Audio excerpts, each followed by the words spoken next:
Tacht. And the reason I am here is I am the current chair of the OMC group that Armenia convened from the European Commission on skills, training and knowledge transfer in cultural heritage professions. So I'm your moderator this afternoon, and I won't take up any more time other than introducing the speakers and letting ourselves get immersed in the many complex issues surrounding education and training. Our first speaker is Paul Mcmahon, representing Economist, specifically the Economist Working Group on Quality Principles, which have been mentioned this morning. Our second speaker is Hannah Derer from the Ion Minku, I'm sure I'm pronouncing that incorrectly, University of Architecture and Urbanism. Then we have Bert Ludwig, who's going to talk a lot about non-formal education from European Heritage Volunteers. And lastly, I will talk about the findings and recommendations of this OMC group on skills training and knowledge transfer. We hope that we should have in total about 45 minutes for a good discussion and ending with 10, maybe 15 minutes on trying to agree what are the main and priority items, strands of thought that come out of this discussion, because all of the groups, all of the parallel sessions will have to contribute this information to tomorrow afternoon, to the final session. So we're here to work. So anybody who thinks that the graveyard session after lunch is for sleeping, I'm afraid we'll have to wake you up occasionally. Anyway, without further ado, I'd like to introduce Paul Mcmahon. Thank you. Thanks, Nessa. I'm glad Nessa referred to the graveyard shift, because hopefully I will wake you up. But those of you who know me will know I'm a one slide and one page person. And in terms of what I'm going to speak about today, I'm conscious that Armenia has circulated the European Union Quality Principles document, and I'm also conscious that in your pack, you had copies of the most recent debates or discussions around the Venice Charter. And so basically I'm here, as Nessa says, I'm wearing my Economist hat, but perhaps just in terms of, I come from Ireland, and in Ireland we have great difficulty with the term heritage. It doesn't translate into our native language other than legacy received from wills. In other words, but the word we found in our dictionary is a word called ducus, and ducus is actually, you could translate it as nature, but the way it translates is actually the nature of places, the nature of people. So it's a very broad concept. So just in that, on that line, some of you may know the term nature abhors a vacuum, or nature hates a vacuum. And what we were very conscious of, and what Economist is very conscious of, that often cultural heritage hates a vacuum, and we often tend to feel we are working in a vacuum. And it was touched on by a number of speakers this morning that we tend, I'd call it cultural heritage, tends to be low down the ranking when it comes to governments and state bodies deciding on where their priorities lie. But what we would like to think is that the wheels are turning and changing. So and there is this acknowledgement that cultural heritage is really, it contributes to the environment, obviously does, but it also contributes to the economy. And particularly a point I think that was made today, it contributes to society. And rather than use the term community, I think the term society and social needs cover that. So, as I say, the European Year of Cultural Heritage, we came under that fourth pillar, very architectural term that Armenia mentioned today, and that pillar is innovation, which I think is really where we need to be, because there is a sense that we're rooted in the past. And really, you know, what we're trying to do is drag new generations into thinking about the past and thinking about the heritage. But really, what needs to, you know, in terms of that, the recognition that generations think differently. Maybe my generation finds it easier to talk to my grandchildren because I find I'm comfortable with them, whereas I know they don't have the same comfort with their parents. So I think when we're looking at this broad challenge that we have and how we bring generations along, there's an intergenerational element in it where sometimes my grandchildren listen to my memories, listen to how I perceived in a way that I know my children didn't. So I'm making a very personal statement, but I'm saying it in terms of when we look at this issue, which is my second point there, and that's the Economist European Community Guidance document, that we'd be very conscious that it's based on standard setting texts.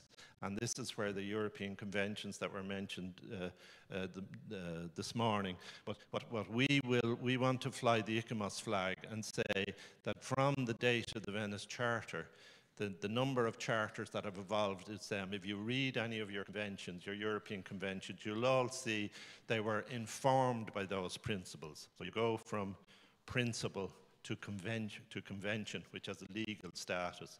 But we'd like to think that the Economist wisdom informs that process. The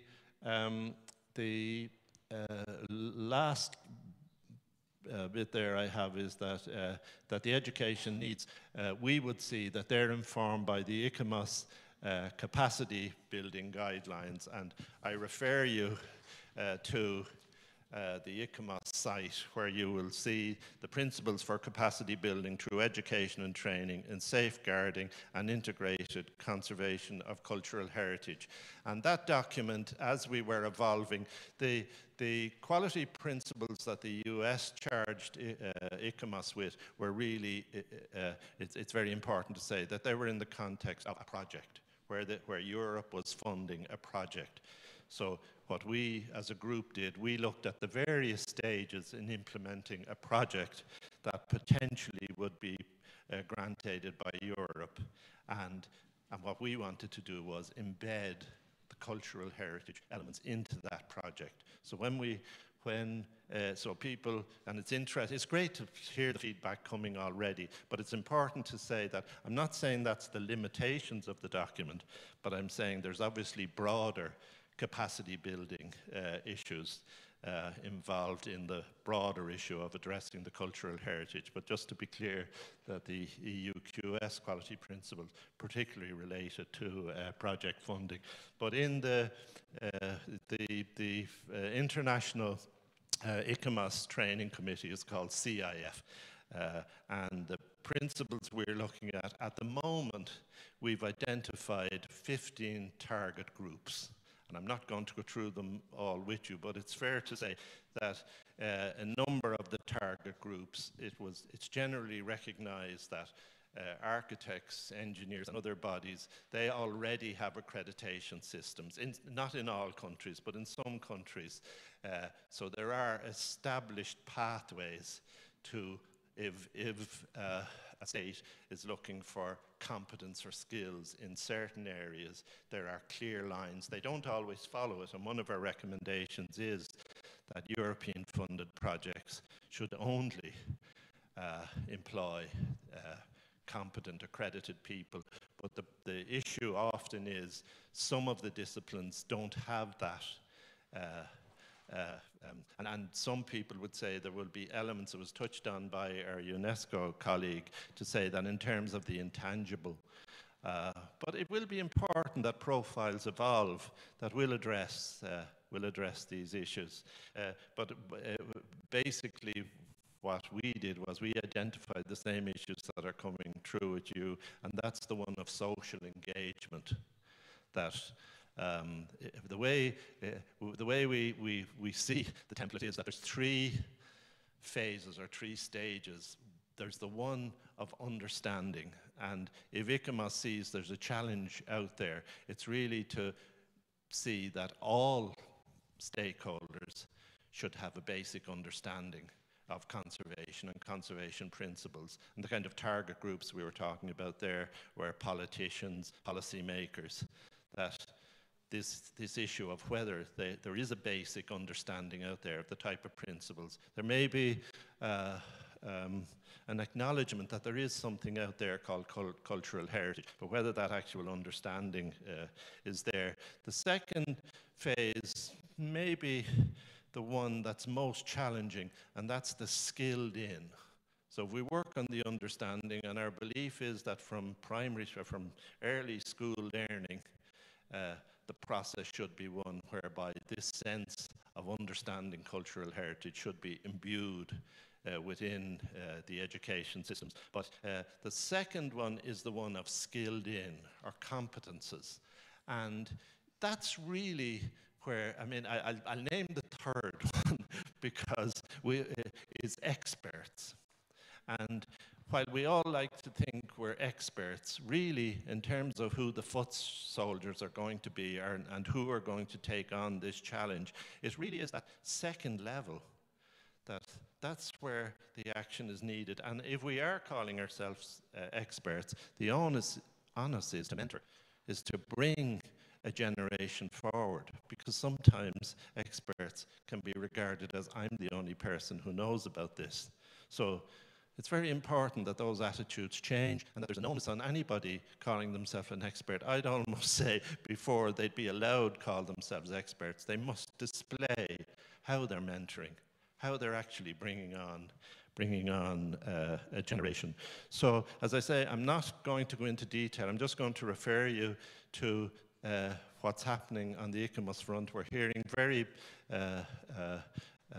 positive commitments on a number of other fronts, and Economist won't use the term. It's not a privilege for us to be working within this group. It's just important that we see that we're part of that network, particularly in terms of those principles. So that's what I'd like to leave you with. Thank you.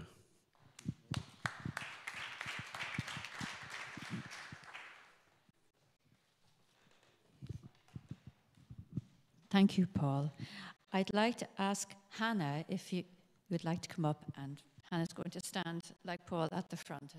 We'd like this to be quite an informal session, but if you have questions, and I'm sure people do, we'll keep it for discussion. So, thank you.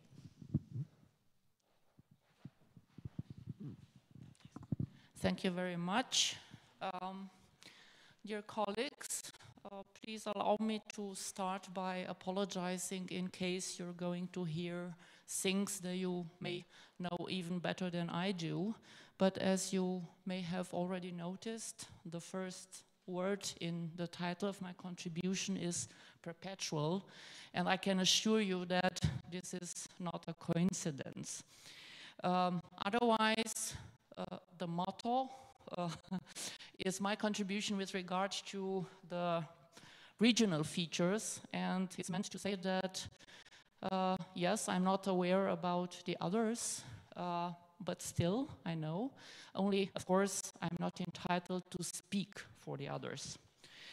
As an architect, which I'm pretty sure that it is very challenging to talk about education generally speaking.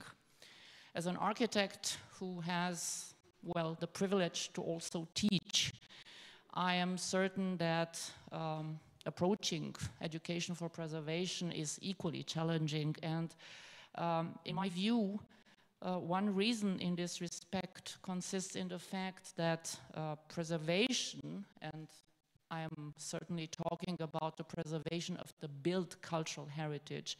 So in my view, preservation is or should be like a mechanism. What Mrs.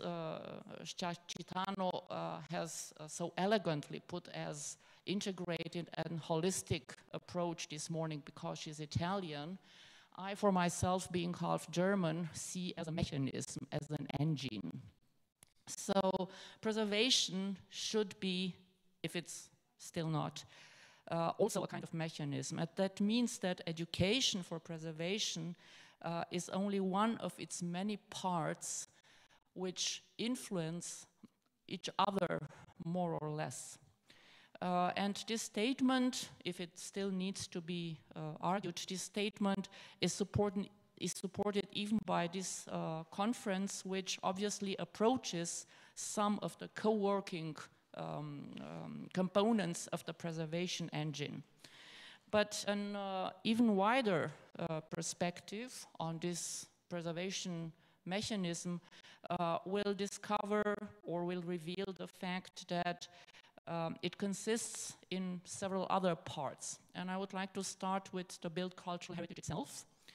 As an architect, of course, I'm tempted to name after the built cultural heritage its owners as well as its present users, followed by the urban planners and architects, who should be assisted both by the political and the administrative authorities as well by the experts, including experts in urban planning and architecture.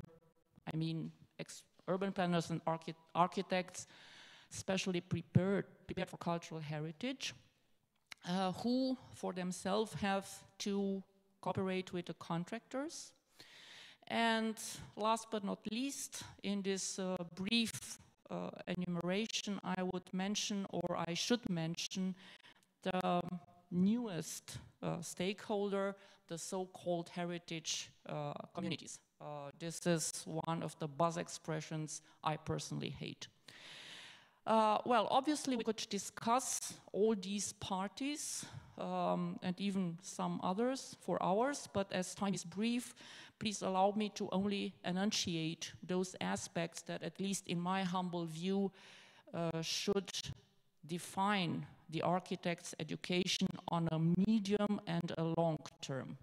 Only before I start, I really have to stress the fact that in order to illustrate my ideas, I'm an architect, I don't manage without images. So in order to illustrate my ideas, I have consciously chosen as a case study the home, the former home that Spiro Haret, right now on the screen, has commissioned for himself and has inhabited until his death in 1912. Spiro Haret was not only an important mathematician, but he was also the Minister of Education who really modernized the Romanian education system at a threshold from the 19th to the 20th century. And now let us commence, and as you expect, I will start with that mechanism part which consists in the built cultural heritage itself. Naturally, cultural heritage per se is not to be blamed for its problems, but it reflects best all those diseases that are actually rooted in the other components of the preservation mechanism.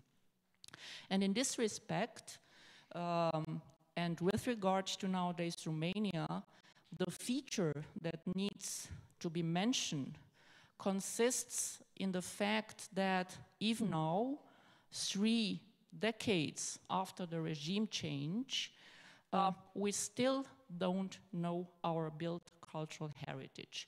And what I mean under these circumstances with this statement is the fact that only too few historical monuments, to name only the listed cultural values, only too few historical monuments enjoy that basic information regarding the attributed cultural values as well as the components, both the material and the intangible components of the given property that are linked to those values.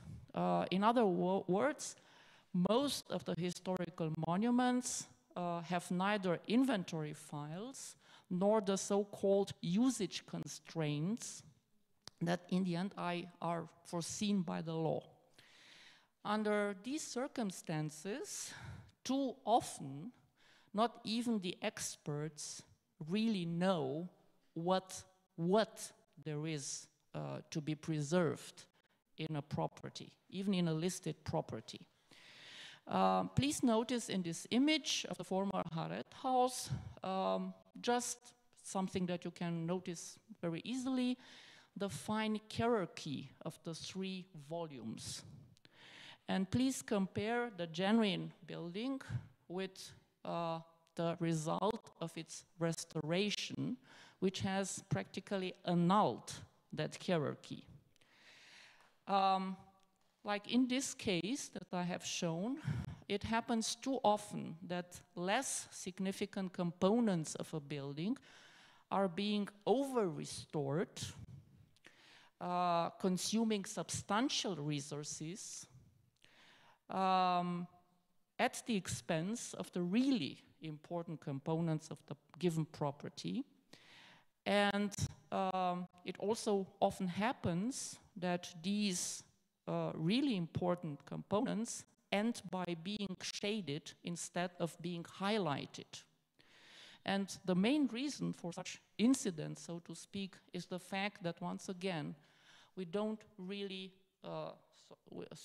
although it's okay, we don't really know our heritage. So consequently, architects should be able either to culturally assess any existing building, or even better, architects should be able to cooperate with the experts providing such assessments. Moreover, this type of knowledge regarding the actually significant, culturally significant components of a property would also support architects to better explain to the owners that built cultural heritage possesses more than plain contemporary use values. Truth is that in nowadays Romania, most of the landlords, which is almost 100%, are concerned exclusively with the real estate value. And therefore, they very often deliberately choose to ignore each and every cultural value. In this picture of the same Haret house taken around 1940, you can see a little bit, but enough to understand the initial surroundings of this property. And you can, due to this historic image, compare it with the nowadays surroundings, and if you haven't noticed it yet, please focus on the new neighbor on the left. By the time the new neighbor was already proudly rising, which was before 2002, but this image was taken in 2002, the property, the Haret property we are really interested in, so to speak, was already listed. It kept also his insights values, and unfortunately disappointed his 2002 owner very much, who told me, and I will quote because I will never forget either his words nor his tone, but I want to tear it down. And being that disappointed of not being allowed, legally allowed, to fulfill his strongest wish, this very owner misused his own property by first allowing unprepared inhabitants and eventually illegal residents. And here you can see, in a comparison, the result of this kind of misusage. So naturally, both urban planners and architects would be really able to stronger influence owners and, if necessary, end users if they, and now I mean urban planners and architects, would be better trained in finding the right balance between the private interest and the public one. Unfortunately, as you have already seen, this was not the case of the Haret House, and unfortunately the Haret House is not an exception proving the rule. It is the rule. But I would like, speaking of this other goal in my eyes of the urban planner and architect, of finding, as I put it before, the right balance between the public and the private interest, I would like to use another feature of the Haret House. It used to have an outstanding back facade because initially it was facing a representative garden, although it was not towards the street. And obviously, when a property has such a feature, like a special rear facade, a special back garden, and the relationship between them, actually, this feature entails a free space all around the given building. And it was precisely this feature that the urban planner has chosen to ignore. On the right side, between the blue house and the red house, the yellow one, this is the Haret House. And you can see what the urban planner did imagine in his in this partial master plan as an extension for the historic building, which is, of course, placed towards the street.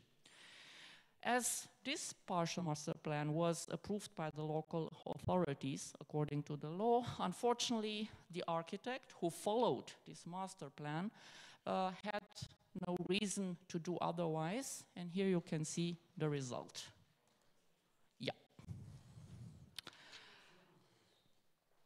Where it is? Ridiculous? I agree. Unfortunately, this is a reality. It was, I think, completed in 2015, so only 4 years ago. It's in Bucharest, the capital of Romania. Okay, and I'm not done yet, I'm sorry. Do I still have a little bit more time? Sorry. Thank you. Moreover, as in the case of any other historical monument, also in the case of the Haret House, of the former Haret House, the design was supposed to be even conceived by a preservation expert, or at least acknowledged by a preservation expert.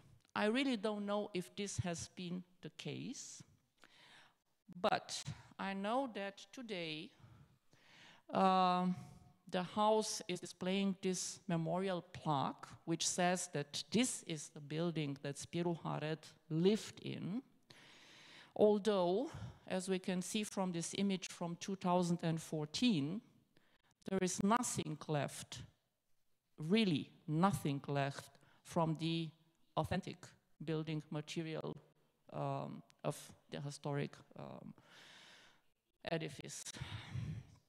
So, under such circumstances, one may wonder, first of all, about the accuracy of this statement, which is completely a lie. This is no longer the building inhabited by Spiru Haret.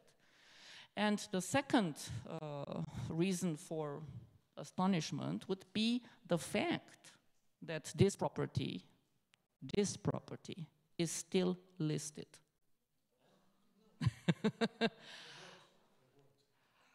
Actually, according to the title of the document, it is listed as a historical monument. I have checked it out when I was writing my presentation. Naturally, it is not from my part. Naturally, it is the responsibility of the authorities to prevent such incidents. I have to repeat this word. And authorities should act according to the advice of the preservation experts. And here we encounter a problem that we still enumerate along with the main problems we have right now. On the other hand, at least the preservation architect can and should, if she or he doesn't, have enough practical skills. Sorry, I think, okay. Yeah. The architect, the preservation architect, so the expert, should have enough practical skills to accurately value the genuine setting, the genuine design, the genuine materials and workmanship, also in order to supervise the contractors. And I make this statement regarding Romania because right now Romania really has not enough craftsmen for the preservation of cultural heritage. And in absence of the specific education system, we no longer have the so-called vocational schools, it will probably take decades to endow the preservation industry with the required craftsmen. Finally, when it comes to the interrelated parts of the preservation mechanism, as I mentioned before, one should also mention those newest stakeholders, the so-called heritage communities. Although the term community has no definition, as we all know, the heritage community is defined in the 2005 Faro Convention as, and I quote because I don't want to be wrong, a group of people who value specific aspects of cultural heritage which they wish to sustain and transmit to future generations. Problem is that given the condition of the built cultural heritage in Romania and the way it is treated, and once again the Haret House is not an exception proving the rule, but is the rule, it seems that unfortunately in Romania the so-called heritage communities are not that successful. And in my view, one may reason maybe the fact that most of such groups of people interested in etc., etc., etc., are actually initiated and operated by experts. For instance, here you have one, it's called the Architecture, Restoration and Archaeology Association, and it's by far not the only one of its kind. What I really mean to say is the fact that as most of such groups are, once again, initiated and operated by experts, truth is that there are not enough genuine heritage communities in Romania. And the main question remains whether it is safe and sound that experts try to fill in this void. This is the main problem I'm concerned of. But I don't want to complain, although it may look like that. So let me please finish with a brief profile of the ideal architect and or urban planner. So in my view, she or he should be able to fully assess historical buildings, or in complex cases, to understand and use cultural valuations provided by preservation experts. Simultaneously, she or he should always pursue the optimum balance between the public interest and the private one. Obviously, by doing so, the ideal architect and or urban planner would also guide both the owner and the user. Moreover, by acting this way, she or he, I mean the ideal architect and or urban planner, would also support the authorities in enforcing the law. And last but not least, in this ideal world I'm speaking of, the ideal architect and or urban planner should always collaborate with the preservation expert. As far as the latter, the preservation expert, is concerned, It is obvious that the ideal one should master architecture and urban planning, but also have enough practical skills in order to advise the contractors. In other words, the ideal preservation expert is a full architect with extensive urban planning knowledge who would have benefited from a thorough specialization as well as from a rather long practice period. As in Romania, as I mentioned before, we don't have those vocational schools for the missing craftsmen. I can easily imagine, once again in this ideal world I'm speaking of right now, school building sites not depending on tight deadlines. I would make a short digression. We have heard this morning that the international bodies understand that some phenomena, some processes need more time, but whenever it comes to research, design, implementation, we always have in Romania very tight deadlines, almost important to respect. So I'm coming back to those ideal school building sites, not depending on tight deadlines and on scarce finances, where the architect would complement hers or his profound theoretical knowledge side by side with the future craftsman. In brief, at least in my opinion, Romania requires several extended versions of the Bonțida castle site. Some of you maybe have heard of it, that we owe to Transylvania Trust. But on the other hand, of course, there are numerous other ways to get closer to the ideals. Thank you very much.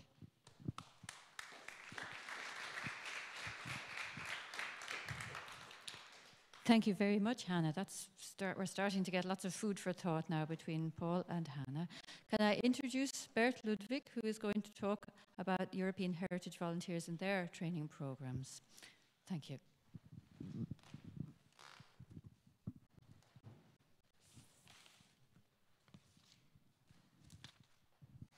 Good afternoon. Yeah, it was a very nice presentation, which gave me the bridge to my topic. I was not quick enough to note down what you said. The ideal heritage expert should understand the heritage site, should have enough practical skills.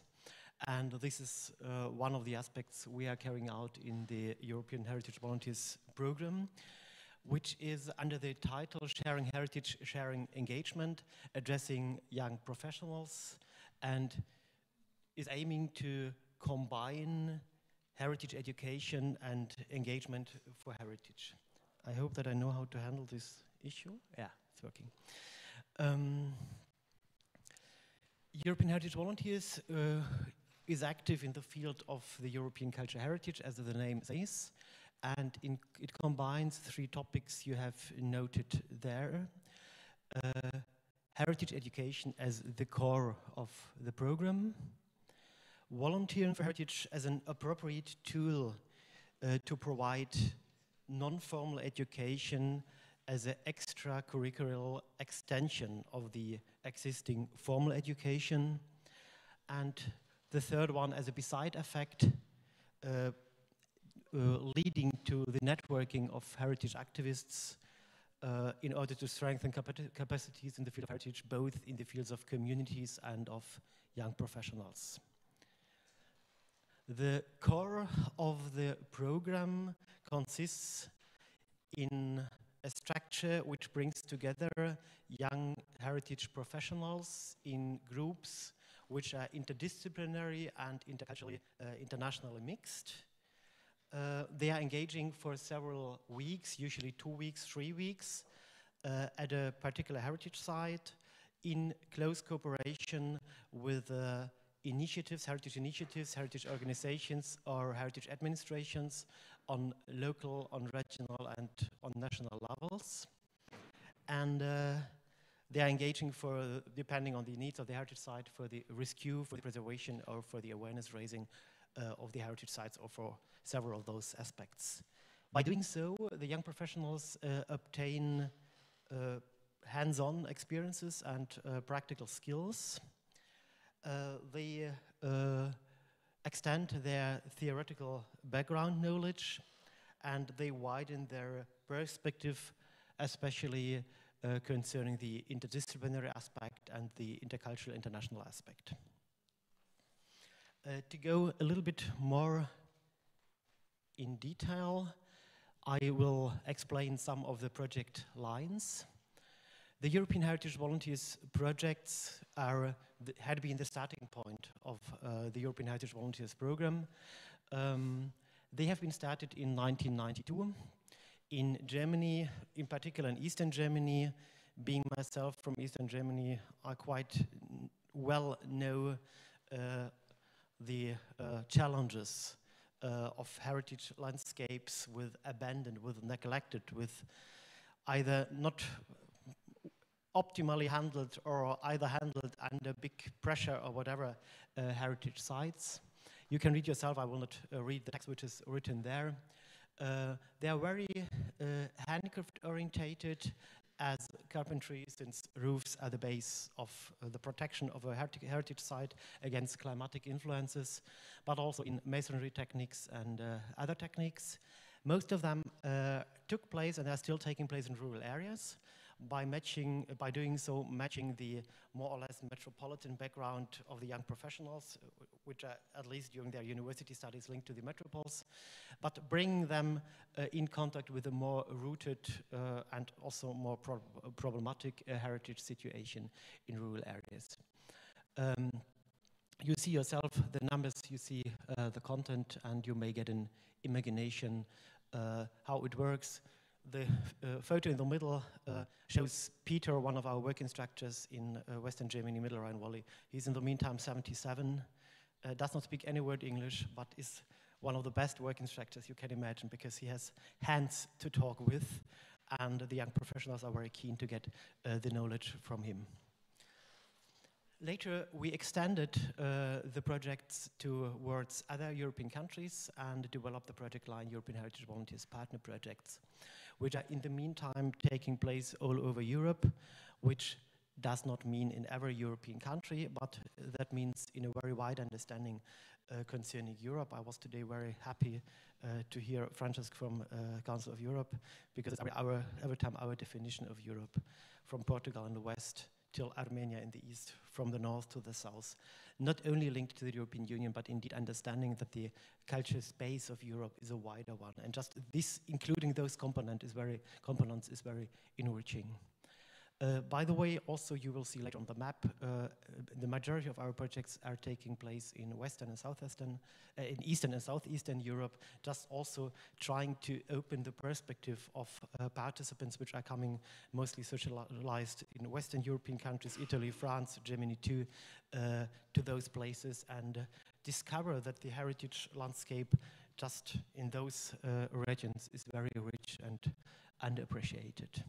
You have it there at less known heritage sites, at heritage sites that have been traditionally overlooked, or what is also very interesting, at aspects of heritage sites, as components of heritage sites, which are in the focus, but the aspects themselves are neglected. Because you know, the big sites, you have these 3-4 icons where the people are going, and that this is a big urbanistic set, that it is an ensemble is often forgotten. Okay. The structure is the same, and I think you will read in parallel while I'm explaining.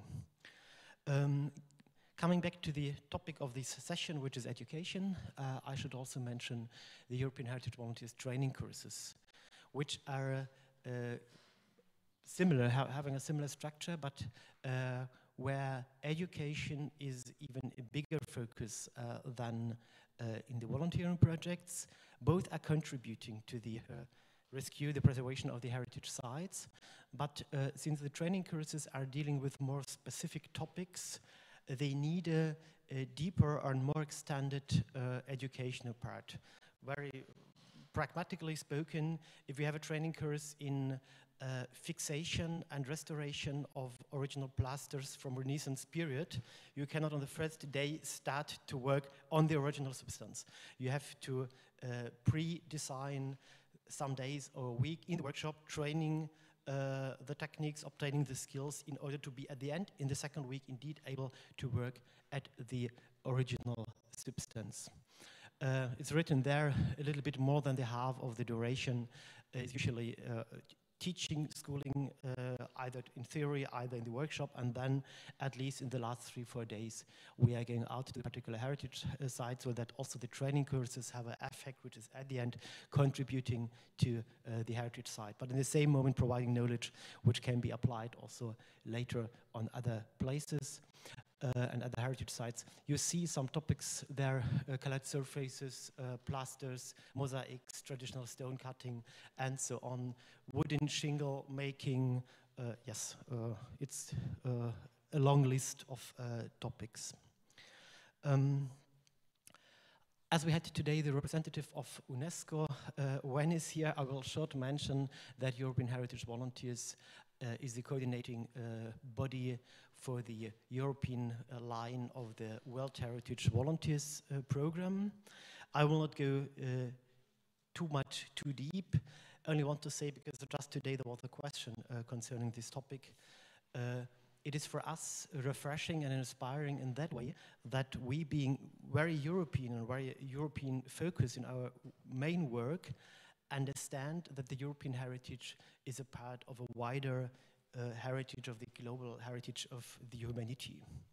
And in addition, I should add that the participants, despite our projects are taking place in Europe, the participants are not only from Europe.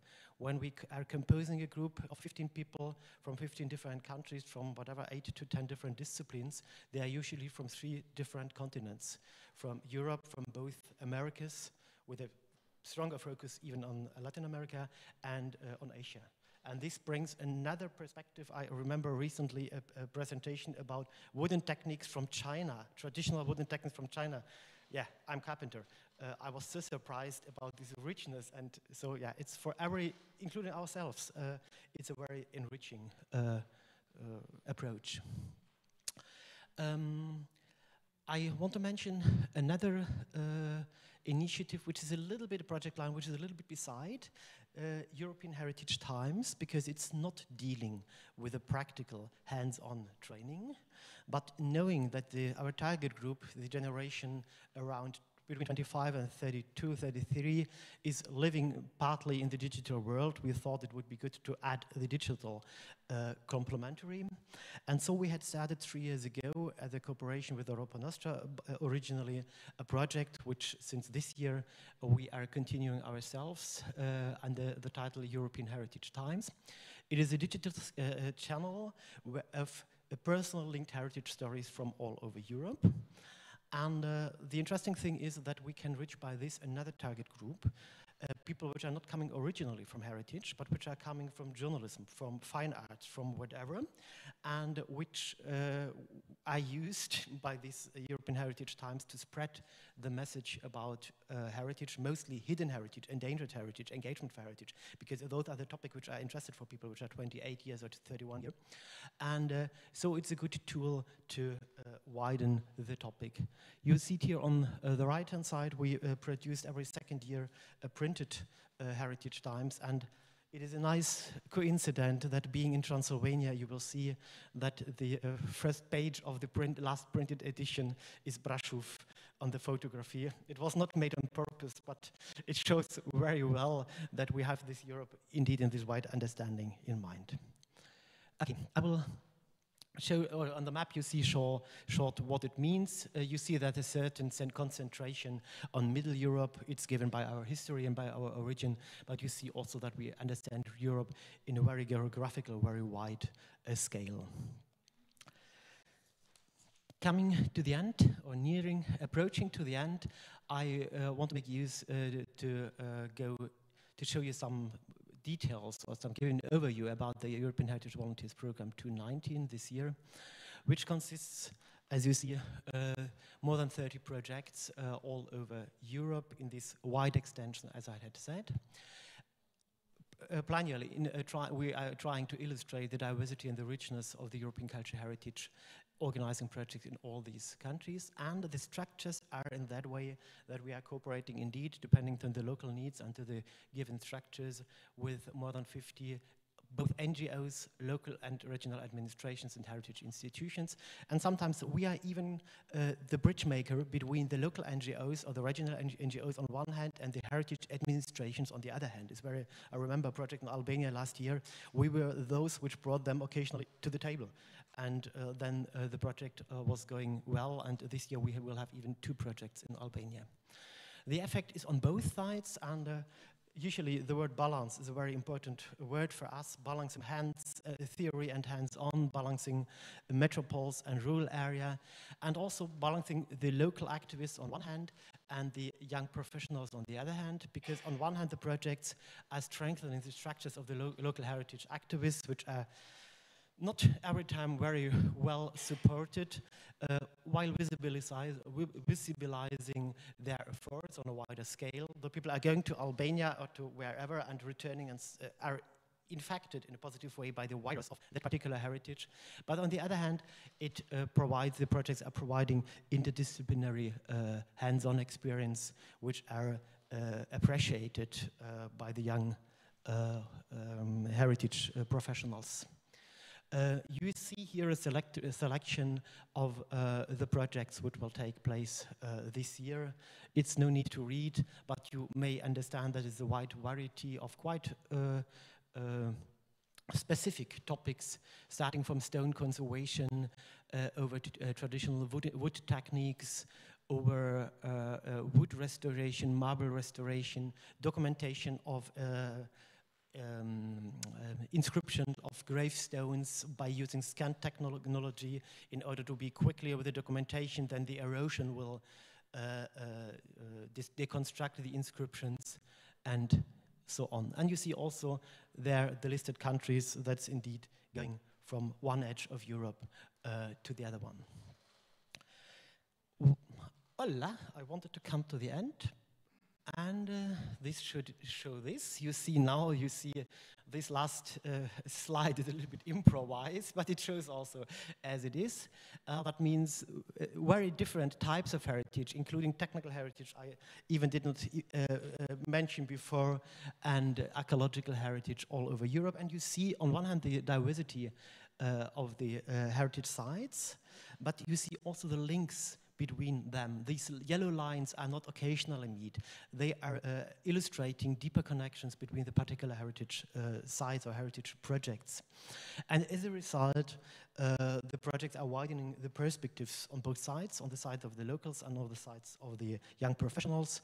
They are strengthening the exchange and they are supporting a wider perspective. Yes, and summarizing the 2019 program, we will organize, as every year, an annual conference under the title Volunteering for European Cultural Heritage, which will take place in this year in Krakow in Poland as a cooperation of European Heritage Volunteers with the Ministry of Culture of Poland and the National Heritage Institute of Poland.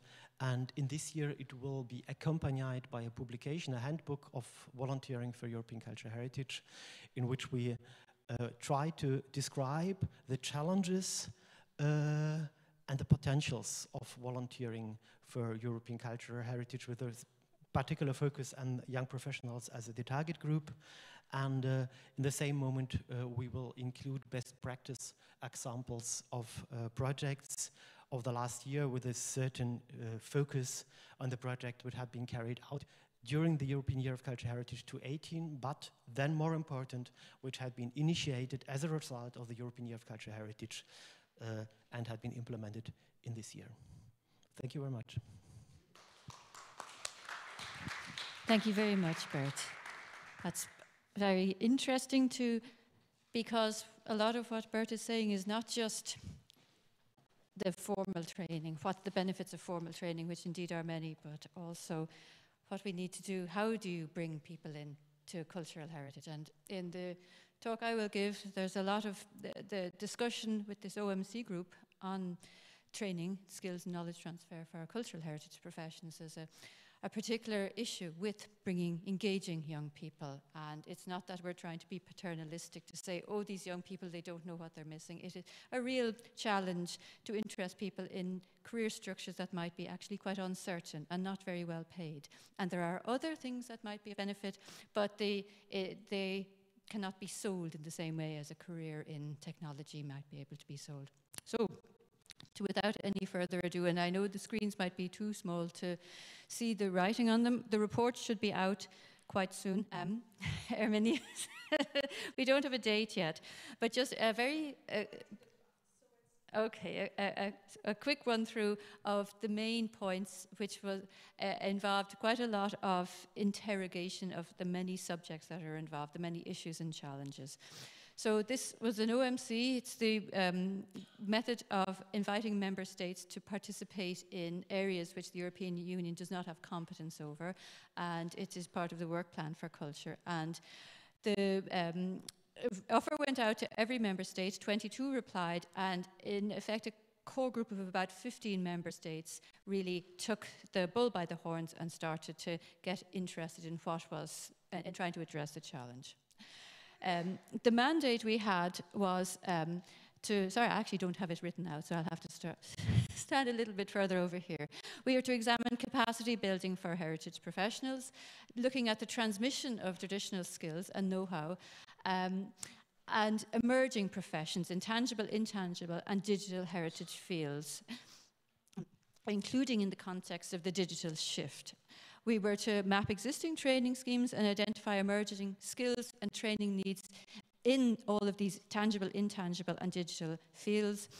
And we were looking to have cultural experts and educational experts participate, and then to produce a manual of good practice. And all that sounds very straightforward, but in fact it wasn't very straightforward at all. So in terms of working methods, there were roundtable discussions, there was a lot of brainstorming, there was a SWOT analysis, there was examinations of source material, other European documents, research reports, publications that were available for us to interrogate and see, well, what is this telling us about the subject? We met first in Brussels and then in 5 European cities: Bucharest, Louvain, Mariestad in Sweden, Lisbon, and then in Vienna. We were presented with case studies and good practice examples in these cities which we visited, and the problems and issues that arose in designing, implementing, and I suppose getting the benefit and perpetuating good practice.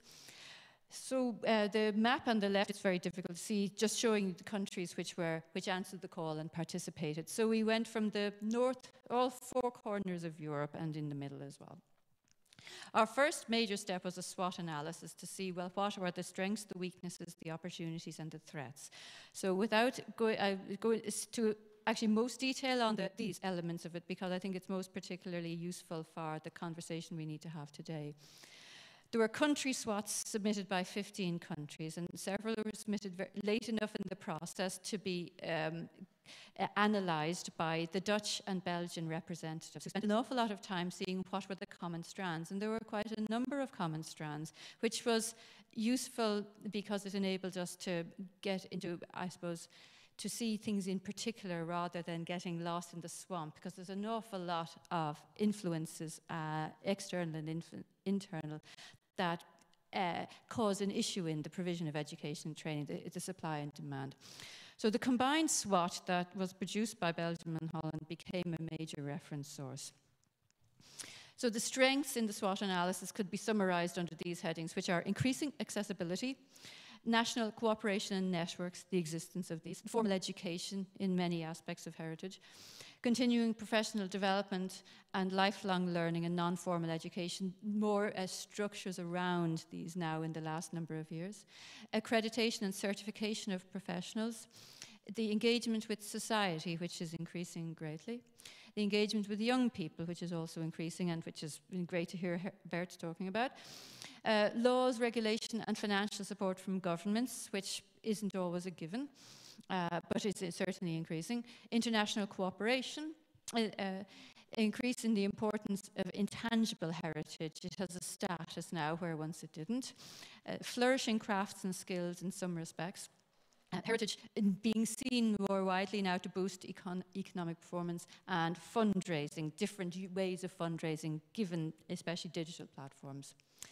Weaknesses could be summarized under the headings of skills at risk, educational gaps, problems with quality assurance in professions and in educators, lack of policies to promote crafts and heritage professions, and lack of community engagement and or volunteering. In terms of opportunities, the existence of the European qualifications framework and the validation of prior and informal learning was seen as great opportunity in heritage, not fully, I suppose, made manifest yet. New digital technologies, which offer great opportunities, they can be a threat. New learning approaches and training formats, and some of these are greatly aided by new technologies. Working with volunteers, the increasing interest and participation in heritage, which we need to build upon. Cross-sectoral partnerships, looking outside of heritage for mutual gain. Heritage as a key factor in sustainable development. And it's been brought out today, and I'm sure it will be tomorrow, that cultural heritage is not the add-on at the end, or the surplus. If you have a little bit of money left, think of something to do with cultural heritage. It underpins things. Cooperation between the heritage sector and formal education, which it's not as much a reality yet as it should be and could be. And legislation to support transmission of knowledge and skills. These are opportunities. And under threats, the SWOT came up with the academization of society, and I can never say the word correctly, the lack of, I suppose, value placed by society on hand skills as opposed to working in office, working white-collar work. Demographic impact on the workforce, which leads to recruitment problems and retention problems if there are no career progression opportunities for people who have great skills. If their skills aren't valued, they drop out. It's easier to become a taxi driver or something like that.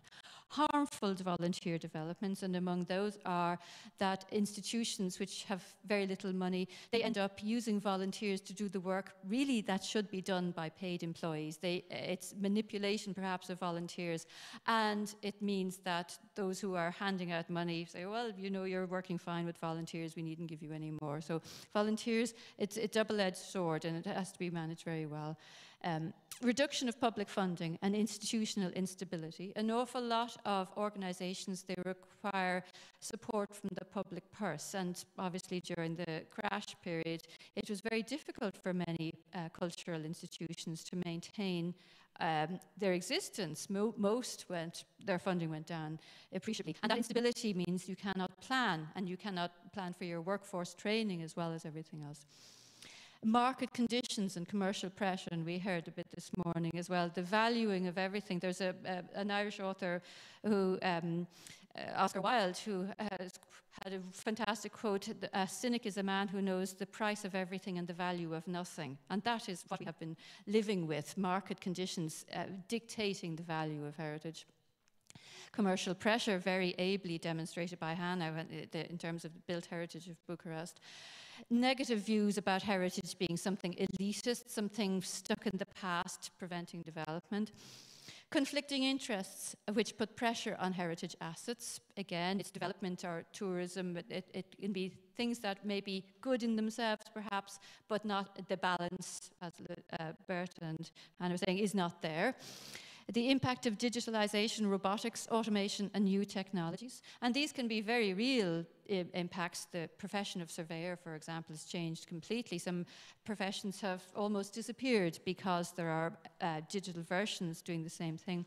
Whereas we know with culture, with heritage, you need to feel and see and touch and work with the actual fabric to have a proper appreciation of it. You cannot just hand over the surveying of a building like this to digital, and then you have your point cloud and somebody interprets it, but you lost an awful lot of knowledge about that building through not actually being part of this process of surveying it. And then legislative restrictions, which can be harmful, maybe inadvertently, on heritage, as well as being, I suppose, legislative restrictions, which might include things like public procurement requirements, where there is a requirement to tender, and if they're not dealt with properly, then you can have problematic results. So when the SWOT analysis was done, we had a brainstorming session about how do we try and organize the workload that there's an awful lot to go on, but how do we organize it? And it was the SWOT team which came up with the idea of looking at the professional timeline. There are 4 main areas where if you like, the nominal lifeline of a person where you may need to interact with heritage or find a living from it. The first is for children or for people outside heritage, awareness raising. What is heritage? There's an education and training job to do there. There's the formal education and training in terms of what we were looking at is what brings a person to work as a heritage professional. In other words, the entry to our sector, or the many areas in our sector. Lifelong learning, what keeps the professional up to date with this knowledge that they have gained, keeps them on top of their game so that they don't inadvertently lose the skills that they had when they qualified. And then knowledge transfer, and it's been mentioned, it's great to hear it mentioned so much already today, the idea of mentoring, that those who are experts, who may be within 5 or 10 years of retiring, are there ways that can be structured that they can pass on this knowledge to younger heritage professionals and indeed to others. So we divided ourselves into 4 working groups along these lines and pursued our work. So just in terms, and now these are too small to read, but just some of the topics from each group that came up in these working groups were we need to look at frameworks and standards that affect cultural heritage, and some of those have been mentioned during the morning. Occupational classifications, which actually state that they cover all the occupations in the world. They do not cover conservator restorer, for example. It's a huge gap.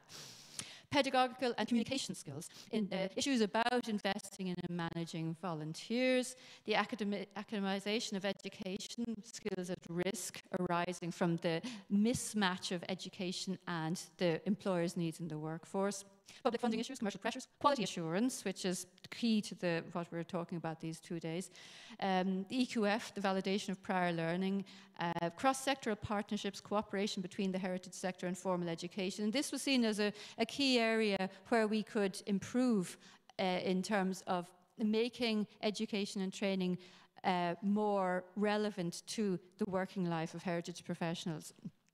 And indeed, by so doing, improve the quality of education and training for those who come after. Lifelong learning as a framework for continuing professional development. Cultural heritage role profiles and skills needs. And the knowledge transfer. The knowledge transfer group created an online survey and distributed it in amongst mature professionals known to our group, and I think they had 91 replies. I'm not sure off the top of my head. So this was to look at barriers and look at what is working well in terms of knowledge transfer and things that could be improved. So this became a very good resource for the group in terms of its findings. So without going into great detail of an awful lot of the coordinating this information into a publication that could actually be read and understood easily by those who maybe are not part of cultural heritage, we have created an executive summary which has key messages, which are several key messages and several recommendations, which are summary recommendations, which, if you like, summarize a set of general recommendations, which are all created under, or all listed under the EYCH pillars. But each of the main working group chapters also have their own recommendations, the how-to. The summaries are what, and the chapter recommendations are how do we go about doing this.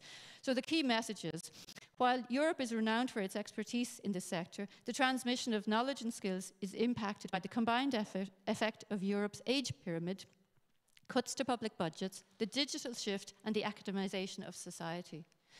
New skills and competences are needed to progress towards a more integrated and participatory management of cultural heritage, there's that word, and better use of the opportunities offered by new technologies. Europe urgently needs to enhance, promote, and protect the technical and professional skills of the people who ensure the long-term sustainability of its cultural heritage. People are central to the transfer of knowledge and skills, so it is important to invest in them in order to safeguard Europe's heritage. So under engagement, in order to give the rationale for the recommendations, there is a statement, a key statement, and under engagement, that statement is, cultural heritage professionals are best placed to communicate to the whole community the vital benefits that cultural heritage has for the economy, culture, environment, and society. So the summary recommendations under this pillar are: devise innovative engagement and communication skills training for professionals, mediators, and policymakers to improve mutual understanding and holistic approaches to increase participation and access for all. And the terms professional, mediator, policymakers, and the public were contained in the report of the Voices of Culture report on skills and training, which sat in 2017 and was a really important source material for our group. Second run is to increase digital access through online information portals and networks to raise awareness and transmit knowledge and skills for the common purpose of heritage safeguarding and interpretation and implementation of the Faro Convention. Because it was found to be the situation that we don't know what other people are doing. It is hard to find out information. There isn't a central repository of information. And that is it's a disadvantage for those in the sector, but it's actually a killer for people who would like to find out and maybe pursue a career in heritage. They don't know where to look to start. Under sustainability, the key message is, the rationale is, the expertise of cultural heritage professionals is a unique public asset that is essential to achieving quality, value, and sustainability in heritage protection and preservation. The summary recommendations are: promote increased mobility by enabling cultural heritage professionals to validate the full breadth of their formal and non-formal knowledge and skills. And to support evidence-based assessment processes and specialist certification schemes to aid the recruitment of skilled and experienced professionals. So these are really, how do you help those who are out there to make full use of our value, get value from the knowledge and skills they have. There are many professions, and it's been mentioned here, there's general training, but there might not be accreditation in the particular expertise they hold, and they are then at a disadvantage when it comes to offering their services. They're not visible, if you like. They cannot confirm, perhaps, the expertise or the full breadth of their expertise. Under protection, the rationale is: cultural heritage professionals continuously maintain and enhance their core and transversal knowledge and skills in order to adapt to current and future skills demands, supported by professional associations and public policymakers. The summary recommendations are: cultural heritage professionals and public policymakers should collaborate to identify and map cultural heritage professions, including skills at risk; to improve data collection and analysis in order to classify heritage occupations and assess current and forecast skills needs. And when I mentioned that the International Classification of Occupations doesn't see conservation restoration, what that means is that statistics cannot be developed. And this is an enormous disadvantage to being visible. What we felt was that the sector is only partially visible. Librarians, archivists, and I think museums, skills associated with museums, are in the International Classification of Occupations, but many other professions involved in cultural heritage are not. Under innovation, the key message is that cultural heritage professionals work in interdisciplinary and cross-sectoral environments. They combine traditional, creative, and innovative approaches to safeguarding Europe's irreplaceable heritage for future generations. So we're not stuck in the mud. We are forward-thinking. We are creative individuals. The executive summary recommendations are: to support education training and centres of excellence to provide entry-level and advanced cultural heritage training, postgraduate research programmes, lifelong learning opportunities, and structured knowledge exchange for the cultural heritage workforce, policymakers, mediators, and the public. To promote EU and national cultural heritage standards where appropriate, and this would be CEN, the CEN standards. provide EU funding for innovative and integrated training and research in association with sector representative bodies and through cross-sectoral cooperation. So we need to look outwards and give our own representative associations a greater role in how they can help our skills continuously adapt and be maintained. And then under the international dimension, and it's great to hear us being told about European cultural heritage professions working abroad, working in the wider culturally European sphere, because it is extremely important as well. So under the international dimension, we say Europe is renowned for the quality of its training institutions, research centres and cultural heritage professionals. These professionals can help build bridges between people, communities and countries, reinforcing intercultural dialogue and mutual understanding, thereby contributing to an EU strategy for international cultural relations. Under the executive summary, the recommendations are to reinforce and promote EU cooperation with international organisations such as ICROM on training for heritage professions. Create opportunities and provide funds for education, training, knowledge exchange and mobility of European cultural heritage professionals at global level. So these are the executive summary recommendations. As I say, each working group had its own set of recommendations, of which priorities were put into a set of general recommendations under the EYCH pillars. The executive summary is aimed at policymakers, people who won't read beyond the executive summary. The rest of the report is aimed at people like ourselves, who will want to see how do we do something and why was such a recommendation made. But anyway, that's just us, and I'd like to thank Erminia most of all for convening the group and being able to, I suppose, guide us in such a way that we didn't just produce a manual of good practice, because in fact we couldn't produce a manual of good practice that was as sought for training and education institutions. What we have done is point the way towards things that would be possible, but that will need some research and will need a lot of cooperation amongst others. Things like a competency framework for cultural heritage professions, or for the carrying out of research and for the inclusion of cultural heritage and statistics. And I'd also like to I'd like to thank Ana Galán, who's the Spanish chair of the committee for most of its continuing existence. I just took over recently. So thank you very much, and we'll have our discussion. If people want to race out to the toilet to get a bottle of water, we'll maybe sit all together, perhaps all up front, to sit near each other and just try and get to grips with some of the strands. So the first question that we'll ask when we come back after a few minutes is, we give each other 5 minutes, is from what you have all heard, are there particular strands that are going to, around which we should direct our efforts for the next 40, 50 minutes? Okay, thanks very much. So 5 minutes.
started now. We have about half an hour, but we do have to try and come up with a few conclusions. So it's less time. It's always less time than we hope. But maybe we can stay here after 5. I'm not sure where we're meant to be at. We have a little bit of time, extra time. And if people are willing to stay, that's great. We might get some more time to get some, I suppose, as definite as possible conclusions for the bigger group tomorrow. So thank you very much for attending, everybody. And I'd like to throw open to the floor ideas about the strands or conclusions or opportunities that we might be able to work towards. A few things that seem to come out in the conversations this morning and in our talks were the idea of the responsibilities of experts towards others, towards the community, the need to integrate all the components of what Hannah very elegantly called the preservation engine. As engineers will know, nothing works unless everything works. So, and that includes the community.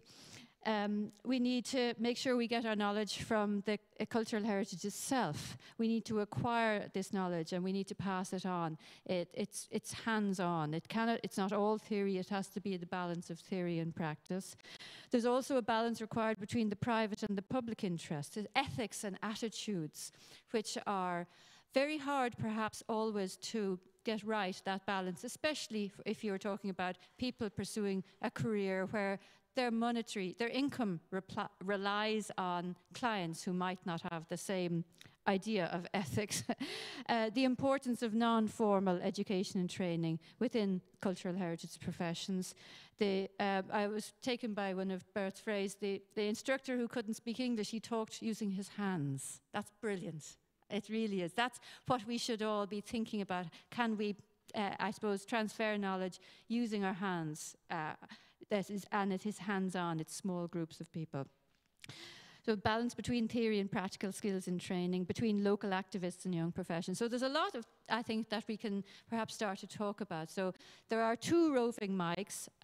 So we'll bring, yes, I'm very sorry, we have a dearth of young professions who might be here to bring around the microphone. Yes. Okay, so shall I throw my stones into the pond? I was listening very carefully to the presentations, very good presentations, and I heard a lot of talk about experts, and I heard a lot of talk about communication. Now, I've always refused the word expert. I don't like it, and that's long before the Brexit slogan, which was, you know, we've had enough of experts. I've always had this detachment from experts. It seems to be separating us from them, setting ourselves away, apart, and I think we need to be very careful about the use of that word expert. I prefer not to. I don't know, maybe we can just use it between us as shorthand, but let's not use it with the general public, because I'm a little afraid about the deleterious effect that the use of the word expert can have. But if we're talking about expert, who is the expert? Now, in my definition, the expert is not the person who knows everything. It's the person who knows whom to ask. It's the person who knows how to manage, and not the assumption that I know everything. And this is most important. It's also a very important way of removing that alienation factor, because it means you must consult with people in order to hear their side of the story. And there are many, many different sides of every story. And one side is this. One thing I disagreed with that I heard. I heard a report that cultural heritage professionals are the best qualified to communicate about the value of cultural heritage to everyone. I'm sorry, I disagree with that. You know why? Because cultural heritage experts are cultural heritage experts. They are not communication professionals. Now, what should be happening is that cultural heritage professionals should be working in tandem, in partnership with communicators who know how to put the message across. And, you know, if we're using the word experts, you would not want the communicators to talk about cultural heritage without asking cultural heritage professionals, right? That's the trap we risk falling into. believing that we know how to do everything without involving the professionals who have the profile necessary to put the message across properly. And there are many, many different audiences. You cannot have the same way of communicating the message if you are talking to a business decision maker or to a public sector decision maker. You cannot use the same language if you are talking to what in Italy we call la Shura Maria, the lady who goes to the market, or if you are talking to the patron of the Los Angeles County Museum of Art. You must use a different language. Those are the specializations of communication experts, communication professionals. This is the reality I'm trying to put to you. Let's not be too obsessed with the idea that we can do everything within a closed community. The community has to be porous. Otherwise, with this proviso, I think the work is fantastic. But it does need to consider also the rest of the world. So it's not a question, I'm just suggesting, think about it, and maybe we can have some feedback if you think it's worth talking about, and see how you react to it.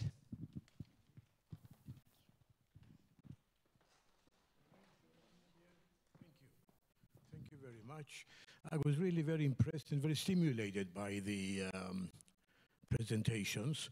I have a general concern which cuts across the thinking process of the people who spoke today, as well as more pointed, specific concerns which I think the responses will educate me rather than to inform you. I think that cultural heritage has a major problem in that it is being discussed as if there is no economy. And there is also a tendency to use the word should all the time, as if we are talking down to people who need to do things because they are ignorant. One aspect of the problem is that the owner, I think Hannah, this is with Hannah now, the owner has every right to be ignorant and yes, it's not his job. The issue is that we need to be more effective in communicating with public policy experts, because conservation, protection is not just a technical, is not limited to a technical exercise. And it's, of course, although it is necessary, it's not sufficient to deliver sustainability and quality. And the concern I had with Hannah is that she gave me the impression that once you're a good architect and well-trained and well-educated architect, the conservation issues all across Europe will have been solved. Yes, okay, no, maybe I misread you. What I'm saying is that we should be more effective in using the right language, an improved language, to get across the message to public policy officials and public policy as a process. With Paul, I have this issue that I would agree with him that the university education has many limitations and gaps. It produces one-dimensional men, one-track professionals. I have been all my life trying to be genuinely integrated, and it's a very hard process. And because I'm conscious of it, I'm trying all the time to be truly integrated. And truly integrated, it means to be technically competent. You have to talk about the market. You've got to talk about costs. You've got to talk about materials. You've got to talk about interpreting the meaning of the site. And all this is not going to come from one course or one set of experts. With my friend Bert, I think you're doing a wonderful job. And I would say that I have encountered problems in putting together a team of Greek Cypriots and Turkish Cypriot volunteers in the field of heritage. And although at the beginning we felt that we were getting off the ground with this effort, I was very disillusioned to realize that all they wanted to do as volunteers, not to be volunteers in heritage, but volunteers to pick up a few commercially valued skills to get a job in the sector, which means the motivation was wrong. So I think I would say that I feel that we have a long way to go to get the heritage issue out of the heritage box and start communicating with economists, budget experts, marketing experts, and I think this is the way forward. One little specific thing for Hannah, I was really flabbergasted to see that picture on top of the listed building. Now, the problem is that listed buildings shouldn't, I mean, the cost of protection shouldn't fall on the unsuspected owner. Listed buildings are public goods, as we say in economics, and it's the responsibility of society to pay the cost. I mean, you have to pay the piper, and you cannot expect the owner to sacrifice that density value to pay the cost, the opportunity cost, what he's losing from not being able to develop his property. So what really happens is that in certain countries that I have worked in, we have developed a tool which is called transfer of development rights.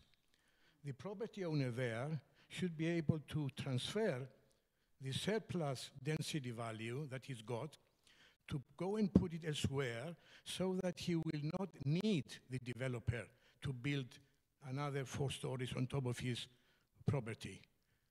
I don't want to go on and on and on, but basically the bottom line here is that we need to improve our language and our vocabulary to be able to communicate better with society, with the economy, with the market. Thanks. As my name has been mentioned most,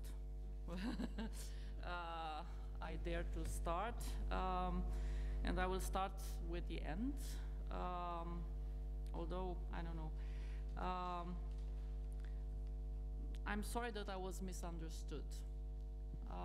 Please let me highlight the fact that I started with the idea that preservation is a mechanism and that there are many, many, many, many different parts that have to really co-work.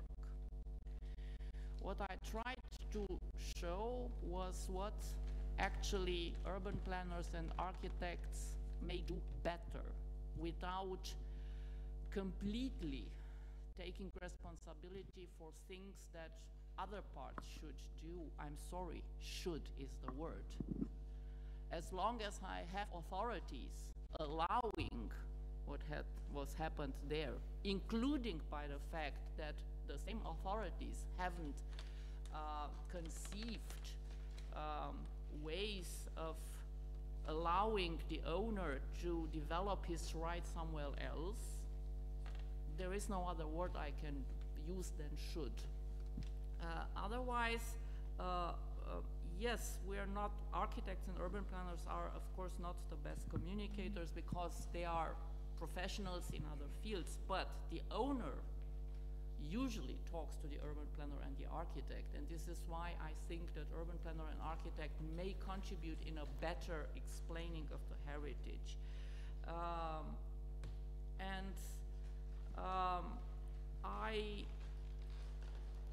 I also think that I was misunderstood by the way I use the word expert. I use it because in my world, and my world is the world of architects and urban planners, there are, when you look at it from the point of view of heritage, 2 different kinds of architects. Those who know something about heritage and those who know less. This is why I use the word expert. But I never imagined that an expert can solve all problems. On the contrary, I am unhappy, and I've been unhappy for many, many years, because in time, step by step, we have been, at least here in Romania, forced to do a lot of things. Why am I supposed to find the money to restore a historical monument which is a public good? But this is where I am in Romania right now. It's me, the architect, who has to find the money if I would like to save a monument. So once again, I'm sorry if I made myself misunderstood. but as my motto says, I cannot speak on behalf of the others. I'm not local authorities, I'm not owner of a historical monument, I'm not user of a historical monument, although I am, and so on. Thank you. These are very interesting points, and capacities for education training. So communications from the two speakers so far, education in communications and knowing the boundaries of perhaps where cultural heritage professionals should go or where they meet other professions and where to cede or where to give way to those and recognize the need to bring in other professions. All this, of course, the owner says, this is all costing me money. And that then goes to the heart of the matter, which is that heritage is a private responsibility but a public good. Would anybody else like to come in on it? Yes, please. Sorry. Yes. Yeah, no, just responding briefly to the 2 points. I think what I'm conscious of when Economist SIF is looking at the target groups and role profiles, I'm conscious that there are a number of streams, and within, we'll call it the heritage sector, there are profiles that without heritage would not survive. There are also profiles, architects, engineers, who can survive, can do their courses, but for reasons best known to them, they've taken on the challenge. So when we look at the different profiles, and one that I must say is neglected is the role of the economist in terms of a profile. An economist can obviously make money without having to worry or think about heritage, but it's very essential when we talk about, I take the low economy point that was made there. I think we're missing, and I can only speak in terms of Economist. I think it's something we've missed out on, and personally, I would take it from that. Thank you, Paul. So thank you. Yes, thank you. So my name is Ondina, I work for the European Parliament. I would have actually 2 questions in relation to the presentation about the OMC working group. The first one is about innovation. I think, and it seems to be your conclusion also, that there is a fine line between the opportunities presented by innovation, also in terms of new technology. So there is a fine line between opportunities and threats. I was wondering if you could elaborate a little bit on this specific aspect in terms of the skills related to cultural heritage. And then the second question is about the European programs. One of your recommendations, it was towards the end of your presentation, was to have European programs for, and this I'm quoting from my memory, but you have the slide. So the recommendation is to have European programs for heritage skills or something like this. So my question would be, how exactly, could you elaborate a little bit on that? Because first of all, in the current generation of programs, so 2014, 2020, we have opportunities for training, we have opportunities for capacity development, for volunteers, for all that, you know, the programs. Now we are currently working on the next generation of programs. So I was wondering if you had concrete recommendations for the next generation of programs, because the next generation of programs are currently being negotiated. Many of us, many of you are involved in different stages of these negotiations, so maybe we could take these recommendations further. Thank you. Thank you. On the first, yes, there is a very thin line between opportunities and threats, and the balance which has been mentioned here in several respects is quite a fine one.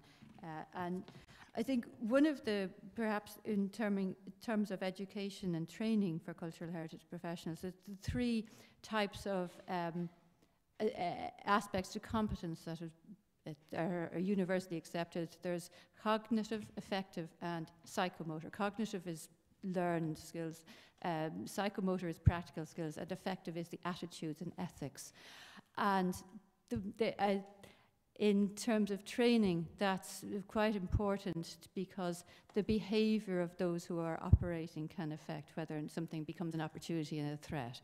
And it is really only in rigorous education and training programs and with professional representative associations, institutes of architects or engineers or conservator restorers, that there is continuous professional development to keep people, I suppose, to everybody can be remain immersed in that ethical route for their behavior and in dealing with others. We cannot control how others might wish to use cultural heritage or use it for their own ends, but the training programs must have that ethical basis as well, and they must be divided between the head skills, the cognitive and the psychomotor, which is a big problem. It's been mentioned in, you said it, gentlemen, here about university education being one-dimensional, and that then perhaps is the core of the answer of the next generation programs. Now, we don't have the report out yet, and maybe I could talk to you later. I have a printout of the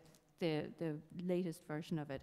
But what has been, it seems to have come out in the discussions is the lack, and it's not just in cultural heritage, there is a gap between graduation and a graduate being work ready, and it's not just in cultural heritage. It's that education and training brings a person to a particular place, but there is still a gap between that and being able to be proficient in the types of skills that a workplace needs.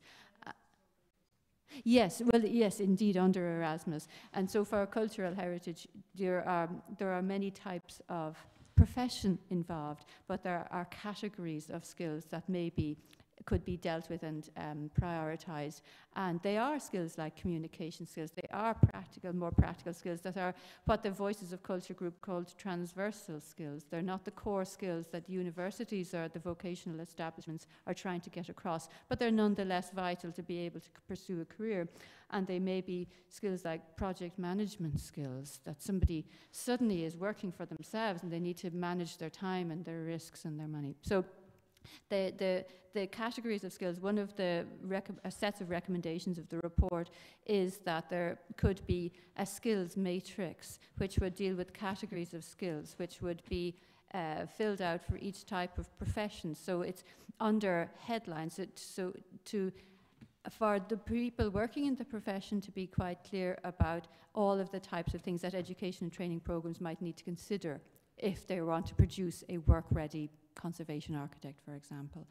And if these role profiles, if these matrices go to influence role profiles, occupational profiles, that then helps education providers see, well, what does this profession need in order for us to provide the service that will actually make graduates work ready. So there are these kinds of recommendations which maybe it'd be better to talk to you later rather than take up the session here.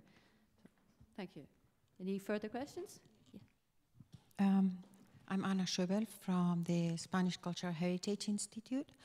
And well, I want to congratulate this OMC working group. It's been followed up in Spain with big expectations and debate. And I think it's, I would love if this OMC has some further life and brings more opportunities to put some order in the mess we have in most of the countries as referred the professions related to conservation of cultural heritage. There are other professions which are lucky to be more organized.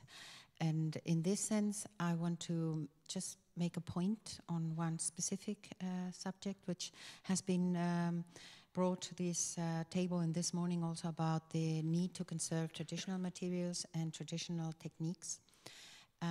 As a conservator, I am very aware that traditional materials are very important to be kept, and the know-how how to produce them, because they are much more effective for conservation, for example, than the modern materials, and more reversible and more ecological as well.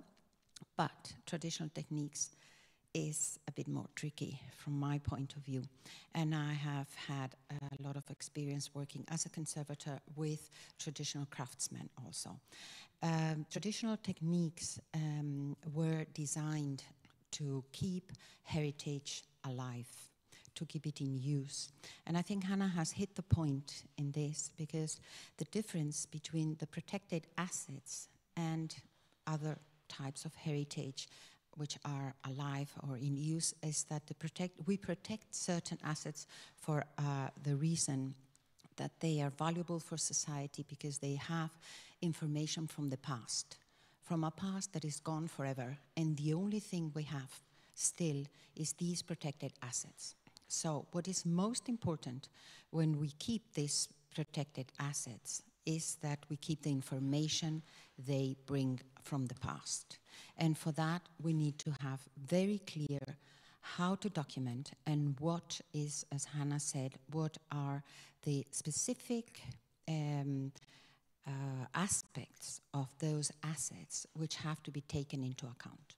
For that, you need a special training. I'm not saying that traditional craftsmen are a danger for conservation, which many of my colleagues as conservators think they are, because I think there's a power struggle to who gets the positions or who gets the contracts, and also because craftsmen are cheaper to hire than conservators, so there's also an economic problem here. But I would raise the question to the European Commission if there is a possibility to continue working in the definition of the professional pyramid of who does what in the conservation world. And if there is a possibility of create accreditation for everybody. I have worked very hard in Spain trying to get an accreditation for the craftsmen who helped conservators in the conservation of heritage, and I have not managed to do it. I even worked for the European qualifications framework, and I know there is a potential there in this institution to be able to define the competencies of all the different levels of professionals working in our case, the conservation or the cultural heritage milieu. And these accreditations would be valid in the European area if they are accredited by a European body like CEDEFOP. So it's just a couple of things. Just a last one is that I'm not hearing anything about prevention here. Not even the word has been mentioned. Prevention is much cheaper than curing, than restoring. And prevention is also a responsibility of the whole society. If we speak of participatory governance in cultural heritage, we should start making aware that citizens are responsible for prevention as well as the professionals, and maybe help them, teach them how to participate in the prevention. Thank you very much. If you don't mind, I actually think the two questions, there's a link. And it's not just a simple link of saying both have an interest in the craft area, but I think the link is, it's interesting that when in the early stages of the open OMC and the VOC, the question of what were the emerging profiles. What were the emerging profiles? And yes, people said, oh, digital, but actually people said craft. And they were saying it on the basis that two things. One is the former path, or how craftspeople had changed, and the age profile. So what was recognized, and I think you know, it's been put very well by both, that the accreditation for everybody and this broad understanding and the dialogue between the materials scientist and the craftsperson is very much at the core as to where I see it, I would call it preventive maintenance. And you could say as an architect that, well, preventive maintenance means no more work for you, but it's more than that. It's saying that still there is a need if you just take the skills, to see that the skills are obviously part of the heritage and the understanding of the heritage. Now, whether that evolves into skills becoming a heritage factor, and I know people worry, does that mean it becomes a museum type of activity and in craft museums? I haven't the answer to that, but I know our colleagues in ICOM, which would be the museum part of the organization, they're heavily involved in the craft villages or the Ecomusée in France, and they're conscious that they have a challenge and they would like to dialogue with the conservation world in seeing how the two can come together, because they are the repository of those skills that you talk about. Now, I may have spoken, as I often do, too much, but I do think that dialogue needs to happen. And the material scientists, the material conservators, they operate in both families. They operate with ICOM and they operate with Economist. So there are doors there. But I think on the craft skills one, it is equally important that where programs are evolving, that the question is asked, but where will they go? You know, where is the stock of buildings? Where is this going to happen? And I think a dialogue between the two would be, well, Economist would feel it was very useful. So I think the points were very well put, and I take them. Just to make a quick point, and I hope other people can come in, and I know we're at 5 o'clock, but we're prepared to continue on. If people who wish to stay, please stay. If we get another 15 minutes and come to conclusions, it would be excellent. I think in terms of thinking about the economics of it and accreditation, and there were lots of robust discussions in the OMC group about accreditation and systems and elitism and lots of things about that. And back to the relating that to the theme of our conference is quality, and one must be try and find, I suppose, reduce the risks to quality. And how do you do that? One of them is through trying to verify the competence of those who perform the contract. How do you verify that competence? If there is an impartial, validated set of ways to assess competence, then that helps. The European Union Public Procurement Directive talks about the price-quality ratio, and it talks about verifying the competence of those who are performing the contract. The directive, certainly in our own country, it talks about the contractors, whereas a lot of work is done by subcontractors or specialist contractors, and they happen then in the end to fall off. They're invisible. They are retained after the event, after the decision to go ahead with a job. Having accreditation or registration or systems of verifying the types of competence that a person has, like the ECHO has for conservator restorers, that gives that's a bulwarker. It's a benefit for those who are setting a contract. They have one of the best ways of deciding where you're going to get quality in a job is by past performance of those who are going to perform the contract. So certainly, and that's one of the recommendations of the OMC group, is that whatever the terminology, is that there would be ways of recognizing not just the formal education and training of people working in the area, but the skills that have been gained non-formally and informally. How can they be described? And there is guidelines on the recognition and validation of non-formal and informal learning in a general sense. And it would be useful to look at these and see how they relate to cultural heritage in particular for the validation of skills, because a lot of validation of skills concentrates on head skills, on the academic learning. For cultural heritage, hand skills are almost more important. Certainly there needs to be a balance. Either of you, Hannah or Bert, would you like to come in now? Yes, please. Oh, absolutely, yes, please. Hi, everybody. My name is Gabriela. Just a quick clarification, if I may. At the second question, you mentioned money, and I noticed that fundraising was listed as a strength, if that's correct. Could you kindly clarify this? and perhaps explain where would you draw the line between fundraising being a strength or a challenge, or more specifically, a threat? Thank you.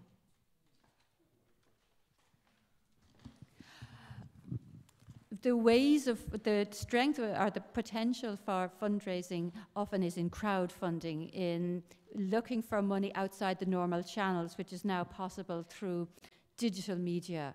That's a strength because it brings it, it makes it very democratic. People can contribute a small amount of money towards something that is of use or of interest or of concern in their area. It becomes a threat, fundraising, when there are particular, I suppose, foregone conclusions about what should be done, rather than the fundraising can dictate sometimes, and fundraising does dictate what happens to a place before understanding the place and properly knowing what is needed of that place, the requirements of the building or the place or the object, or the requirements of the users and those to come in generations to come. So fundraising is a double-edged sword. Without going into it in huge detail, it is mostly about it's the impact of it's the mindset of those who are behind the fundraising, really, which influences whether or not it's a threat or an asset.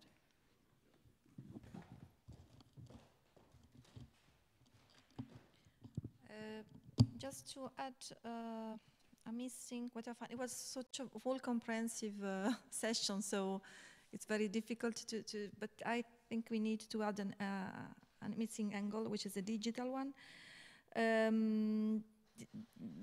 Before we said we were talking about the immigrants, the second generation of immigrants, we are all digital immigrants. No one of, I think, a few maybe, is there some, maybe Lorena is a native. So there is a huge potential, and I don't mean the 3D modeling, the use of 3D modeling of tools for documentation, digitization, and so on. Of course, these are skills that we need to improve or to acquire. I think there is a potential in the digital revolution, especially for those problems that we are facing. Knowledge transfer. And until now, knowledge transfer could only be done person to person. So you can only transfer knowledge in this way. Now there is a huge revolution in this sense with the use and the distribution of video and also tools or virtual reality that can enable people to really try and to do some proved gesture, also especially in the manual part. I've seen an Horizon 2020 project where you enter really with you put these glasses, and you become a person who works on a very specific topic. So you can try to move your hands in the correct way, and you are corrected. So it's really, there is a huge potential. So let's open our landscape. And also I'm thinking also important to expand, thanks to the digital dimension in one sense. Now, Nessa, in your reply, you mentioned this, to create communities of practice that can be, are not just linked to the territory, but can be linked digitally. This is another important potential. So in one sense, it's a transition between experts using the buzzword of community. I know I don't have an alternative. But okay, also let's try to use this opportunity to think how to use it creatively, because I think they can help a lot. Can I add something? Not to this, but to... Yeah, I just wanted to add something to try and link a few of the contributions that we've heard together. The word prevention, you mentioned it, it's really important, and it hasn't really been picked up on. What you're talking about is social prevention. Now, it's before everything else happens. You're talking about the need for education in society. And that's a separate issue, if you like, or at least a related but distantly related issue compared to the education of cultural heritage professionals. You have to go about this in a different way. And I can't help thinking, sorry, I prefer to see people when I'm talking. I can't help thinking that there's something in Bert's project that could help. There's a synergy in there. He's working with the grassroots, right? And we're talking about the grassroots with social prevention. And then if you're raising the issue of fundraising through crowdfunding, you can only do crowdfunding when you have a society that is aware. So these are all things that link together. So let's not leave them in watertight containers. Let's put them together and see what comes out. You know, you can mix them together and maybe you get some sort of chemical reaction and something interesting comes out of it. But I would like to hear what Bert thinks about this, because he's the guy that's actually working on the ground with real people outside, who come from outside the cultural heritage area and are finding their way in, not as trained experts, but as craftsmen, as hands-on working people. And maybe he's got some insights that he can give us that would help in this direction. Whom do I give it to? Thank you very much. Mr. You said that genuine heritage community should be led by experts. Did I understand correct? Not? Okay. Because I think what we should do is invest in local leaders. I think people who live inside of heritage sites are those who need to be empowered because they have a relationship, this emotional relationship with heritage, and they also feel responsible for heritage. Of course, they are not experts, but have this special relationship which makes heritage valuable and have for them, especially for them. And I think these local resources should be also part of strategies because they also ensure sustainability. When talking about future and future generation, I think these local leaders would be the best persons who could transfer this emotional connection, which cannot be measured, but I think it is a qualitative indicator and factor. And that's why maybe in the educational process, not to think only about experts, professionals, but also on these leaders who could move things at local level and make people more aware and responsible for what they have. Thank you. Originally, Peter had asked me to answer, but you were filling the gap of my slow reaction with the techniques and already providing the answer I wanted to give, only maybe with a small change that you were asking for, hoping that this could be followed, and I can say from my own experience that it's indeed working. I had noted before local identity. It's similar to this what you meant, because having in mind that this society is very fragmented between the experts or not expert or the academic part and the other part, we every time experience that the rooted approach of the locals has a surprising intensive influence, and those to those young professionals which are coming with a curiosity, which are interested, which are open-minded, because they do not expect this. And I think bringing these, you mentioned the chemical reaction, you never know what happens, but bringing these things together is indeed a good potential, similar as you mentioned concerning Cyprus, because sometimes 1 + 1 is more than 2. Because there are synergies which you do not expect, and as I had mentioned already in the presentation, one is strengthening the other, but even overcoming a certain limit. That means if anybody would ask for more details, we can make it in the informal part. I can only say that it is, if you prepare it well, that it works, that it also, in the meantime, we had a question concerning the professional approach. how the conservatives are dealing with this project, and I can say that it has two parts. One is the formal part and the other is the atmospherical part. The atmospherical part is solved by the fact that we are coming ourselves from the heritage administration background originally, so we know how it is working. And the formal part, it has to be formally legal, and it's very tricky sometimes. For example, I remember we had in one case, we made a tender, and it was already a condition in the tender that the winner of the tender should include later young professionals as volunteers. This, it was tricky, it was on the border, on the limit, but at the end it was top. It was for both sides very good, because also it had a certain influence on the firma, on the, which carried out this later. And I want to finish with a small anecdote. No, with two things. Sometimes the approach is very, very skeptically.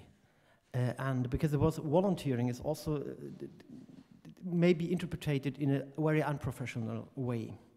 I remember Erika, Italian by the way, a restorer living in Slovenia. She said, when we had our own conference, she was on the panel of the participants, and she said, yeah, by the way, I'm a restorer with diploma. If I'm working voluntarily, I do not become a worse restorer than I am. And in Poland, I just mentioned the project, it's a restoration project of an interior of a Baroque church. The Heritage Institute was very skeptical because we are working indeed in restoration, clearly defined parts of restoration. And they came on a monitoring visit, which was in de facto control visit.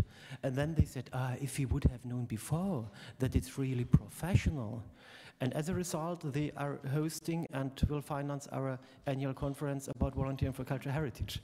That means these are the success stories, that it goes good together, but on the other hand, you have also blind ways, and you are trying it 3 times, and you say, okay, you have to go for other partners, but back to your thing.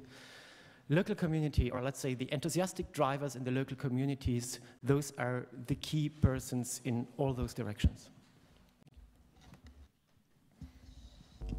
What I actually meant was precisely the fact that in Romania we have very few such local leaders. I know a lot of NGOs active in the field of cultural heritage, but only one was initiated and is operated by non-professionals. And that's precisely our problem.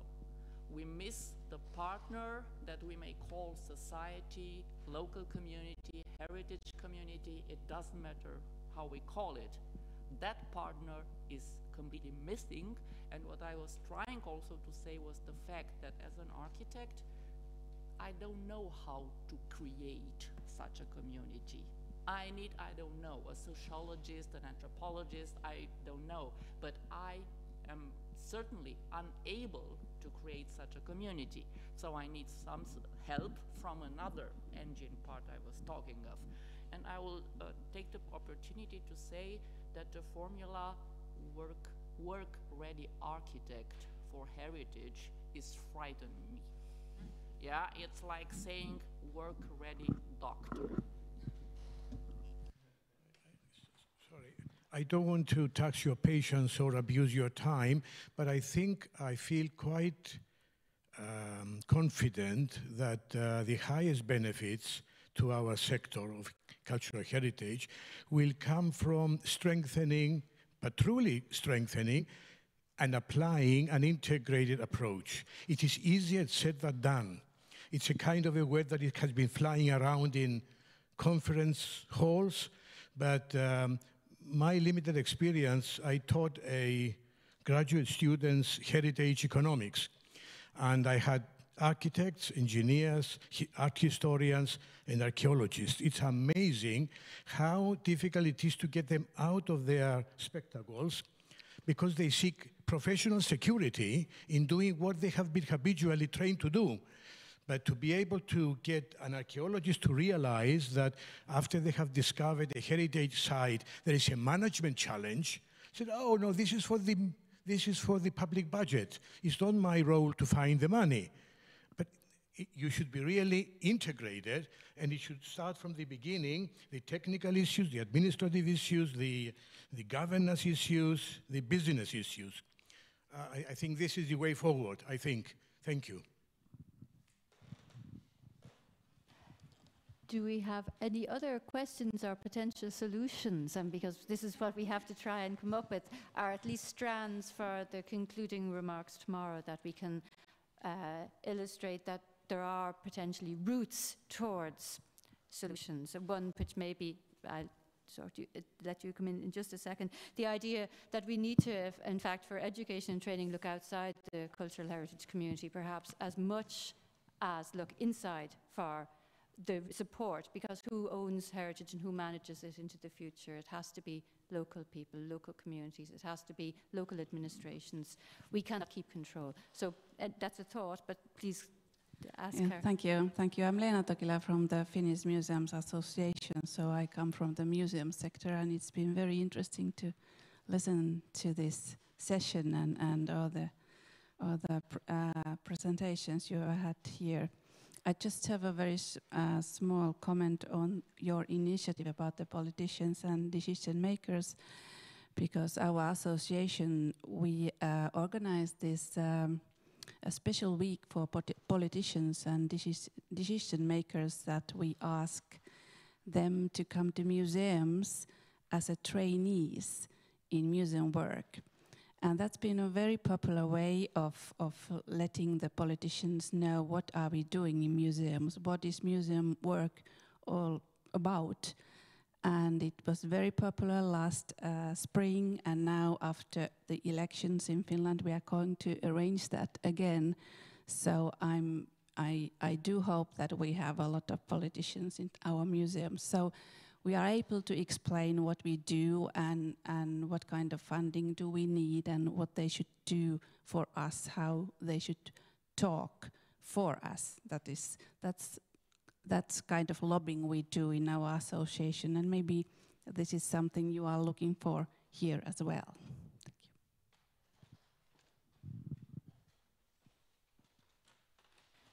Thank you for that. That's a lovely model, isn't it? To bring people in and they become partly responsible for what happens. Ignorance is no defense, and you don't let them be ignorant anymore of the needs of the sector.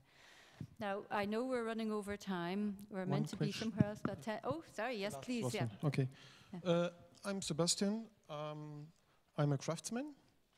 I don't know how much craftsmen are here, traditional craftsmen. But I'm working since 3 years also as a kind of researcher or a planner for the Fortified Church Foundation, who is implicated in this region. We heard about architects. There exist universities, more or less good or bad education in conservation skills for architects. There exists community, who is, when we're talking about the Saxon cultural heritage, has no identity really, or it's growing slowly. But the most problem or the challenge what we have here in Romania, it's the craftsmanship.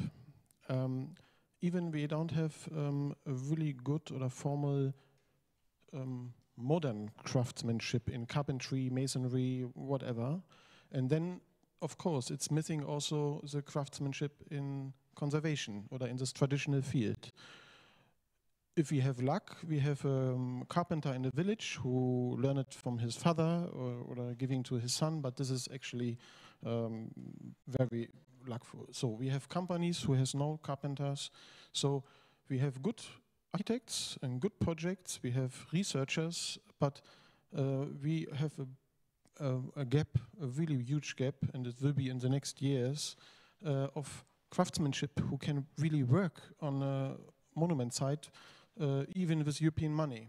So we're searching for companies, and we have to train the companies, but you cannot follow up about a normal formal education system. So my ask is, of the European level, exists there kind of approach, fundings, but also formal or informal education for craftsmanship, where we can working together.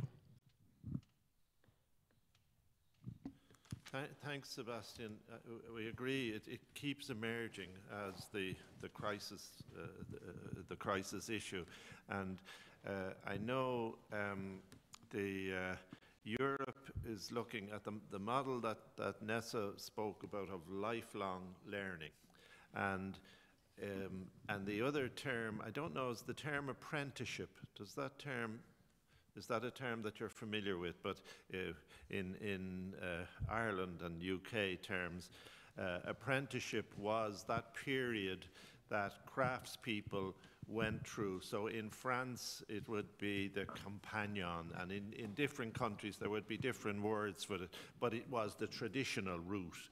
And to the best of my knowledge, apart from in France, I don't think that traditional route, I think in Germany there are some good apprenticeship models as well, but where there's a crisis, the real issue is where are the mentors, where are the trainers, how does it be? Now in Ireland we're looking at a model where we have an organisation called the Heritage Contractors Organisation. It's relatively small, but they have come together as a group, and they are now going to schools when the old tradition was that you went to school you went to your primary school to a certain age, and then you went to a vocational school and you developed an apprenticeship or a craft system.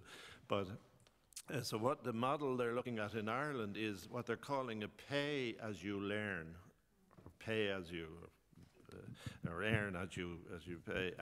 And the system is that the company goes to the school, it identifies the kids, we'll call it, male or female, who have particular skills and often don't find an opportunity to use this, but getting them at the age. What the craftspeople tell me is if you don't get a person at the age of 14, if you get them at the age of 18, you've lost years, and it applies to sport and various things. It's the age people develop these skills that were being spoken about, these hand skills. And it's a model that, and I come back to a business model.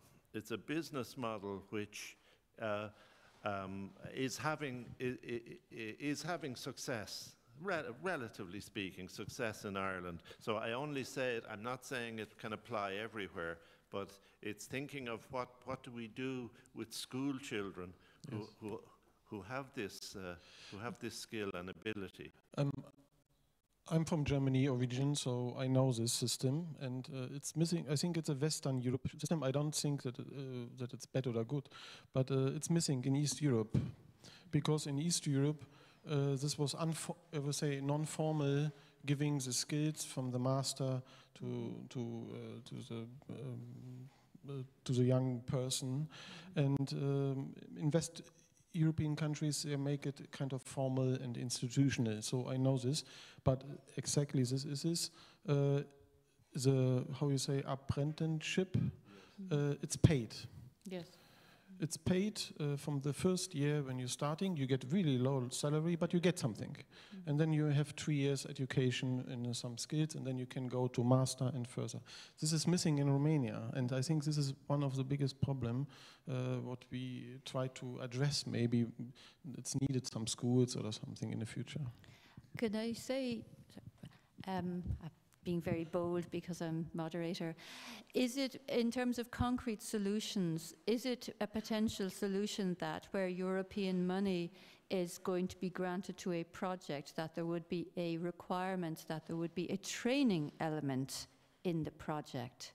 And if there is a training element, there will be points awarded for the design of that training element. In other words, when contractors are tendering for a job, they must show that they have an apprentice or 2 or 5 or 10, and that the job will allow particular types of skills to be learned by trainees, by apprentices on the job, so that we're being asked to come up with concrete recommendations. And perhaps if jobs aren't specifically not going to be work that trainees could usefully do, it may be too dangerous, but that the contractors would only be eligible if they have apprentices anyway, so that there has to be, they have to show that they are engaged in training the next generation, because what happens in construction in many countries is that contractors are not engaging apprentices directly. They just buy in labour. And we have to stop that, because young people are coming out of school without wishing to go to an academic career, and they have no outlet, and the solution is just to buy in cheap labour. So the European Union could look at having requirements for trainees being on a job or being otherwise engaged by employers when they're tendering for work. So any other, in terms of solutions, is there any potential solution? Yes, please. Potential solution, it's maybe an overstatement, but I want to get into the details of a rather technical aspect. I was not going to do that, but since a lot of your questions go into that direction, maybe it would be useful for you to know that. So at the European Parliament, there is a committee for culture and education, and you've just met this morning my boss, Mr. Diaconou, who is the vice chair of this committee. Now, as a result of 2018, the European Year for Cultural Heritage, one of the things that the Culture Committee did is that we tabled amendments on all the new programs, so the programs that will start in 2021 to go until 2027, and we tabled amendments on all of them to take into account the conclusions of the European Year for Cultural Heritage. So this goes for the cohesion policy, so the structure funds, Erasmus program, Creative Europe program, and all that. So a first advice maybe for you would be that take a look at the call for proposals that will be launched within this new generation of programs, and every time you intend to apply, try to create a link with the flagship activities of the European year. And one of the flagship activities was related to skills for cultural heritage. So basically, I would say any project in the area of skills and training could potentially be as a follow-up of this flagship activity, and you would say this would be in line with what we tabled in the Parliament. And more specifically, Creative Europe, which has been voted in the European Parliament in March, has specific mentions for artisans and craftsmen. So for the first time, it will be a dedicated category of funding.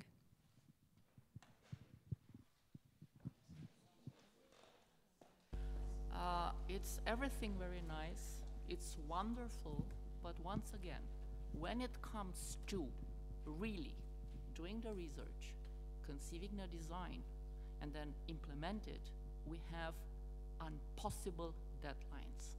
This is, for instance, one reason why the contractors don't want apprentices. They have deadlines. They don't allow them to lose, so to speak, time on a short term to develop the next generation of craftsmen. I don't want to tell you what deadlines we have for designing. We are basically dying when we're making those designs, because you ask us maybe not you personally, but when it comes here in Romania, in 2 months, I have to deliver a full design for a historical monument that is not even really known. So, for my part, the solution would to, okay, accept that the world is changing quickly, wonderful, but maybe this is precisely the reason why we should stop a little bit and allow ourselves a little bit more time. We don't even have time for feedbacks. I am supposed also to monitor my designs.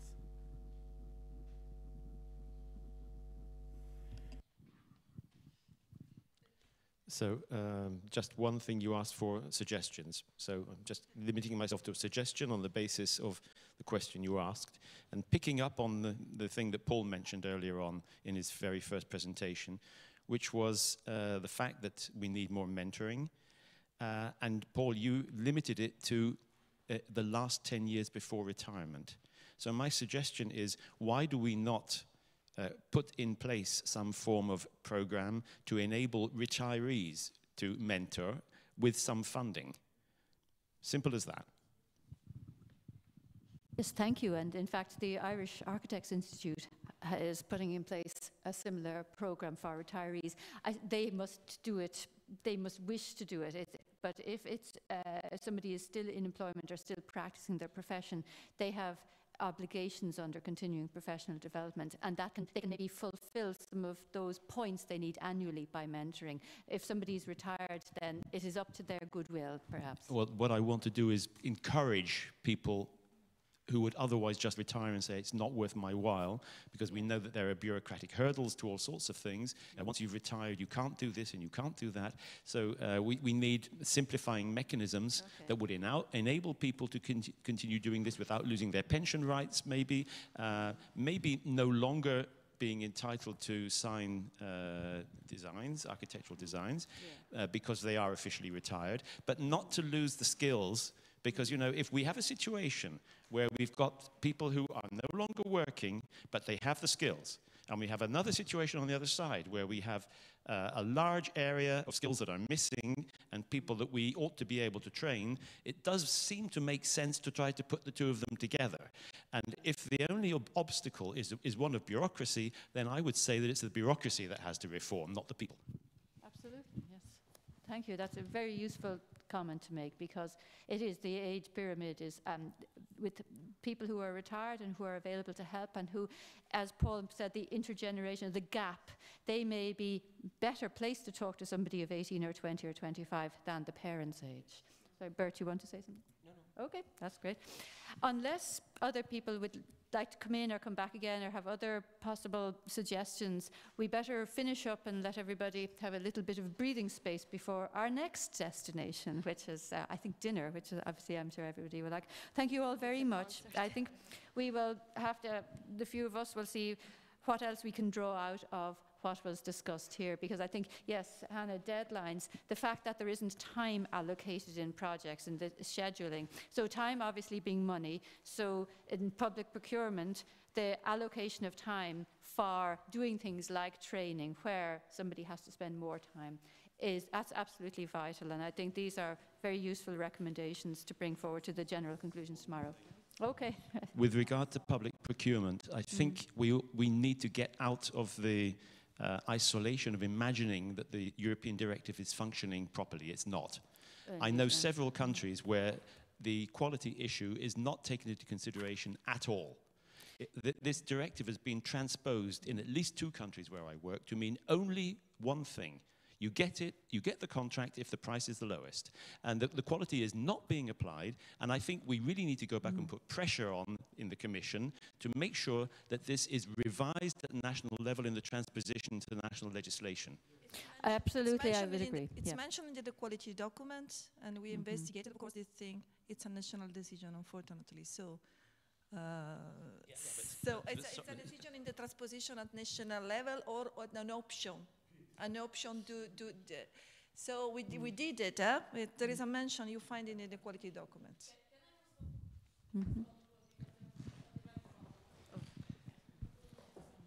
Well, since there was a direct comment following what I said, I just want to say that part of the European Parliament's resolution, and I quote, we submitted a request to adapt the timetable of the projects related to cultural heritage to the actual needs of the sector. Okay. You can check this. Okay. Yes, it's still words. I'm sorry. Off the record, it's only words. What does that mean? We cannot shoot them. No, you are in contact with them. Try to change them, not us. It is persuasion. Yes, there is. I mean, we have to deal with long-term quality and value for money.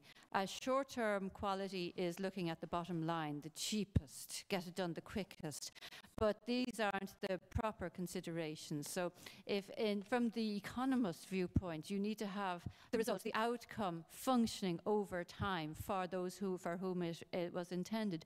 And the language of something like project management is very arcane, but it's looking at engaging stakeholders. What are the stakeholders' requirements? What are the outcomes, the benefits that are going to be sought from this project? You cannot do that in a 2-month time scale like you're being asked to do here. These are things that will either make projects a success or they will impair them, which means they'll be over cost, over budget, or they won't deliver what they were meant to deliver. Many projects, well over half of every project that ever is done, is impaired. What we need to say is that there are ways of ensuring that cultural heritage projects have a better chance of success, short-term and long-term, by sticking to quality principles, by reducing risk, by making sure of the competence of those that are involved. So it's the application of project management theory and concepts to cultural heritage to say it's not some esoteric bunch of people who just love old things. You're looking at practical solutions to make sure that public money is not wasted. And this is the language of perhaps the European parliamentarians. We've seen this is what all of the work Armenia is doing is. Oh, certainly so, and that would be great if it was circulated, but I'm not complaining to anybody here in this room. I'm just saying that we sit and talk to ourselves an awful lot, but if we're talking to the economists in the room or the design communicators, it is about practical, logical ways of trying to reduce risk. And risk is to the client, the commission, the end use, the person whose money is at stake, which is often the public, but it can be private clients as well. So these are logical ways of trying to organize a project, but they take time, they take engagement, and they take money. But you get a result that you are more likely to be able to stand over. So in terms of the conclusions maybe for tomorrow, it is not to speak amongst ourselves, it's to look outwards and speak the language of others in order to make use of whatever, even imperfect ways there are of managing projects and programs and policies. Sorry, I don't wish to take up time by getting on my hobby horse. Any last comments from anybody before we let our helpers here go? Nope, that's excellent. Thank you all very much for your involvement. And we shall have more discussions tomorrow. We shall everybody be arguing over dinner. And it's been a great afternoon. Thank you all. And thank you for my...